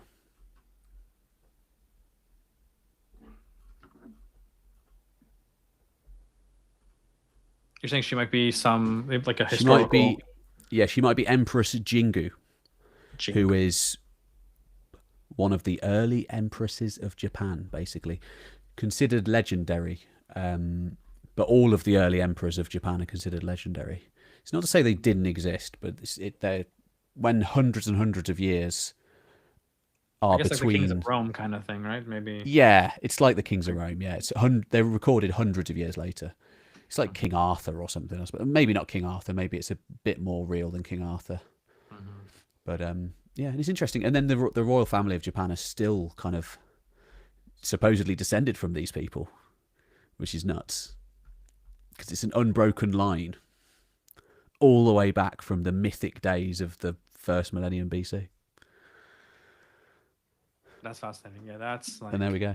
And it was only 1945 that the Americans were like, no, you can't be a deified monarch anymore. We have to put a stop to this. So yeah, they put a stop to it. They did. Yeah. That's right, 1945. So it's like it's 3,000 years, or no, it's about 3,000 years or something. But when you get into the deep, murky epochs of Japanese prehistory, it's all really weird because the emperors don't make sense with the archaeology. Yeah, so there's that fun. So yeah, so they're more mythological, kind of. They're Seem to be, yeah, because it's this thing where like each one of them will have a reign of. Someone's just decided like, okay, so and so had a reign of 97 years, so and so had a reign of 78 years, yeah, and it's just somebody writing in the kind of 7th century AD, basically, round about the same time as the Tang Empire that I mentioned earlier. That's when the Japanese start writing things down, inspired by the Chinese. Reminds me But of they, the. Sorry, go ahead. no, it's just like it's interesting because they get to writing history very late comparatively to much of the rest of the world. Yeah, I was thinking that reminds me of like the Sumerian king list. You have these like legendary kings, and they're similar. kind of. I think it's similar Even to in that. Egypt, Yeah. like the Palermo stone. You have Yeah. on that. You have a Yeah. lot of like these kings that, at least their names are different than what the archaeology has. I mean, they have found like early kings of Egypt, but Yeah. not with the same names that are listed on the That's Palermo the thing, stone. yeah. So sometimes there's just Kinda this like random but- different name, and you're like, how do we even marry Yeah. this up with the other sources? Yeah, so that's the interesting thing that goes on in Japan, because I think more nationalistic historians would like to just throw out the Chinese sources basically and just rely on their own. But yeah. And you can probably tell that I've been researching Japan and China recently. That's I so. don't want to blow your cover, but is that a future history time? It is actually, yeah. No, it is, yeah. I'm happy to just say it. I'm working on something about Japanese prehistory, basically. So it's all this stuff. It's all Himiko and the early emperors, and yeah, these Kofun tombs. It's interesting because it's not very well known, I don't think, in the West anyway. Honestly, They're big into it in Japan. Yeah, so I can't wait until you put this out because I know nothing about this era. What you just taught, this is all new to me. What you were telling me about, it's fascinating. Good, Like, I'm glad. I want to learn more after Yeah, this. no, that's great. Yeah, I mean, me personally as well. The things I love learning about something I had no idea about. That's the best thing. So yeah, whenever somebody puts a video out about something that's just I've never heard of it before, it's great. Yeah, the other thing I know you have to go, but the one channel like you introduced me to the one channel, and you did a live stream with him. I forget the name, Raul. Oh yeah, from Peru. Raul. Yeah. Man, just Peruvian prehistory. My God. Some of the stuff I started watching a couple of his videos. I mean, he's got a bunch, but I was like, wow, this is stuff I had never. I'd heard of, obviously, like yeah. Just the scale of some of those sites, and it's like he's like discovering them, and the way he uses like Google Maps or Google Earth and all that. It's so good. It's amazing, yeah, because Peru it's had a hard time really. It's a poverty-stricken place really, and it's like there's corruption going on, and it's hard. Like doing archaeology in Peru is really hard. And Raul's just gone out there. He's just like, right, I'm doing it. And I think that's what the Americas kind of suffers from, because as we were saying before, a lot of archaeology in the Middle East and Egypt, because it's somehow tied to Western civilization, whether it's through the Bible or ancient history. Right. I think there's a lot more interest in it. There is, yeah. But as I saw when I went to the Anthropology Museum in Mexico City rather, just how like, wow, but these civilizations were just as advanced. I mean, they had so many. 100%. Fine, they might not have had the wheel, but they have other aspects, just the way they were organized. But they made up for it. There were things that they didn't have the real wheel for a reason, because if you don't have cows and things to pull the wheel, why would you have it? It's like they just excelled at different things than the West. They had a different toolkit, let's say. They had a different set of resources to work from. But yeah, what they did was absolutely extraordinary. Things like the amazing naturalistic art of the Olmecs, the Moche, they rival things in the West. They rival the Greek sculptures of the classical world. Yeah, and a lot of people don't realize that. You can't really show a lot of them on YouTube. The Moche, yeah. Well, the thing is that there's many more than just the sex pots. The sex pots are, there's a lot of them, but there's also, I'd say the sex pots are like maybe 10% of Moche pots. There's like so many other ones. The most famous, I guess. Yeah, they're the most famous ones. Yeah, I like the hunting pots. There's so many depicting hunting scenes, and that reminds me of the Assyrians, because the Assyrians were obsessed with the lion hunt, and they would portray their kings hunting all the time, wouldn't they? That's one thing that you said you missed at the Metropolitan Museum of Art. They have a good Moche collection, but was that open when you were there? Or no, I don't think any of the Americas was open. I'm going to go back though, so it's fine. It's an excuse to go back. in all fairness, I think I mean, when it comes, well, about the America stuff, I'm not exactly sure. But for example, you said that you couldn't see the Mesopotamian stuff, but what you guys have in the British Museum just Yeah. is is much better than what we have in the Met. I mean, the Met is amazing for Egyptian and Greco-Roman stuff, Yeah. but Mesopotamia, they're like 2 rooms basically. 2 small rooms. Mesopotamia, it's unreal what's in the British Museum. I'm very spoiled. I go there semi-regularly. The Louvre also, I was impressed with the Louvre. Oh, the Louvre's incredible. The Both Louvre of those is so museums, good. you know. Yeah. So yeah, they're awesome. They really are. Yeah. We should do a video top 10 museums in the world. Oh, we should do actually. We should do. Yeah, well, that'll be the next stream. All right, man. This has been awesome. I'm gonna shoot. Absolutely. Now. Yeah. I'm gonna go take my food. pregnant wife to McDonald's. Yeah, but thank you. But thank you so much for having me on. This was amazing, and it's been awesome chatting to you. I've had a great time. We could go on for another. Sure. We've been talking for flipping 3.5 hours. I think we could do another 3.5 hours. Yeah, Oof. For sure. It's a different topic. So. Yeah. We'll pick a different one. We could do favorite museums in the world. That'd be good. Yeah. Well, we'd enjoy it anyway. I'll just quickly. Right. Has anybody any other comments to respond to? Just really quick. Oh, what have we got? Oh, thank you to these people donating money. Harkin, thank you. I appreciate that. Harpman says, series on Iran's dynasties like you're doing with Egypt would be great, Si. Maybe even to the revolution. Would you consider doing that? Yeah, so I will be doing Parthian and Sasanian for sure. It's kind of weird. I generally don't jump around with time periods. So, for example, I want to, first finish some stuff on Alexander, the Seleucids, and then we go into Parthian and stuff. So I have like on my channel, you won't, as of now at least, you won't see me jumping from like the Sumerians to like Napoleon or something like that. I try to keep it more or less, but more or less in the same time period. I try not to move too far, but I think just from this stream, there's so many parts of the world, like in Japan and China, that I'd love to explore, that I think I'm going to have to do that. I'm going to have to jump around. Because, there's so much good stuff out there. There's so much. Otherwise, I'll be stuck in the Iron Age, forever. But this is the great thing, isn't it? That we will never stop. I think we're just going to keep going, aren't we, until we drop. But that's a good idea. I like that suggestion. But definitely Parthian and Sasanian, and then some of the other like smaller dynasties like Kushan. I want to do also because that's really fascinating. Oh yes. Yes. So. The Kushan Empire. Oh my word. Mm-hmm. That's one. And beautiful coins, by the way, if you're interested in coins. Did you get to go to the V&A Museum when you went to London? No, that's the one I missed. You'll have to come back because great museum.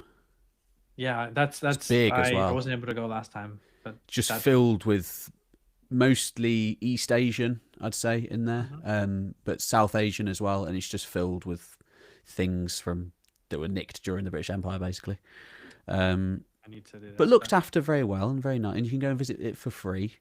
No, if you can British afford museums the are amazing. airfare. The ones I've been to, you guys do a great job. And it's gonna be for another time, but like the whole debate between whether objects should be in their native land or in the British Museum. I think that would be a really good discussion, actually.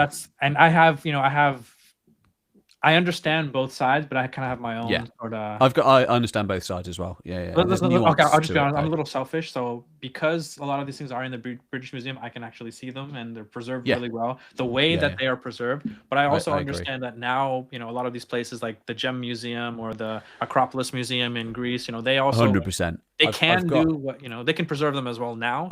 I've got a huge soft spot for Greece, so I can really appreciate the return of the Elgin marbles and things like that. It's not going to work with everything. Returning everything isn't going to work, but certain things, yes. And on that note, next time on the next see you later. That'll be on the next awesome. Care. Right, thanks everybody. I'm going to end the stream now.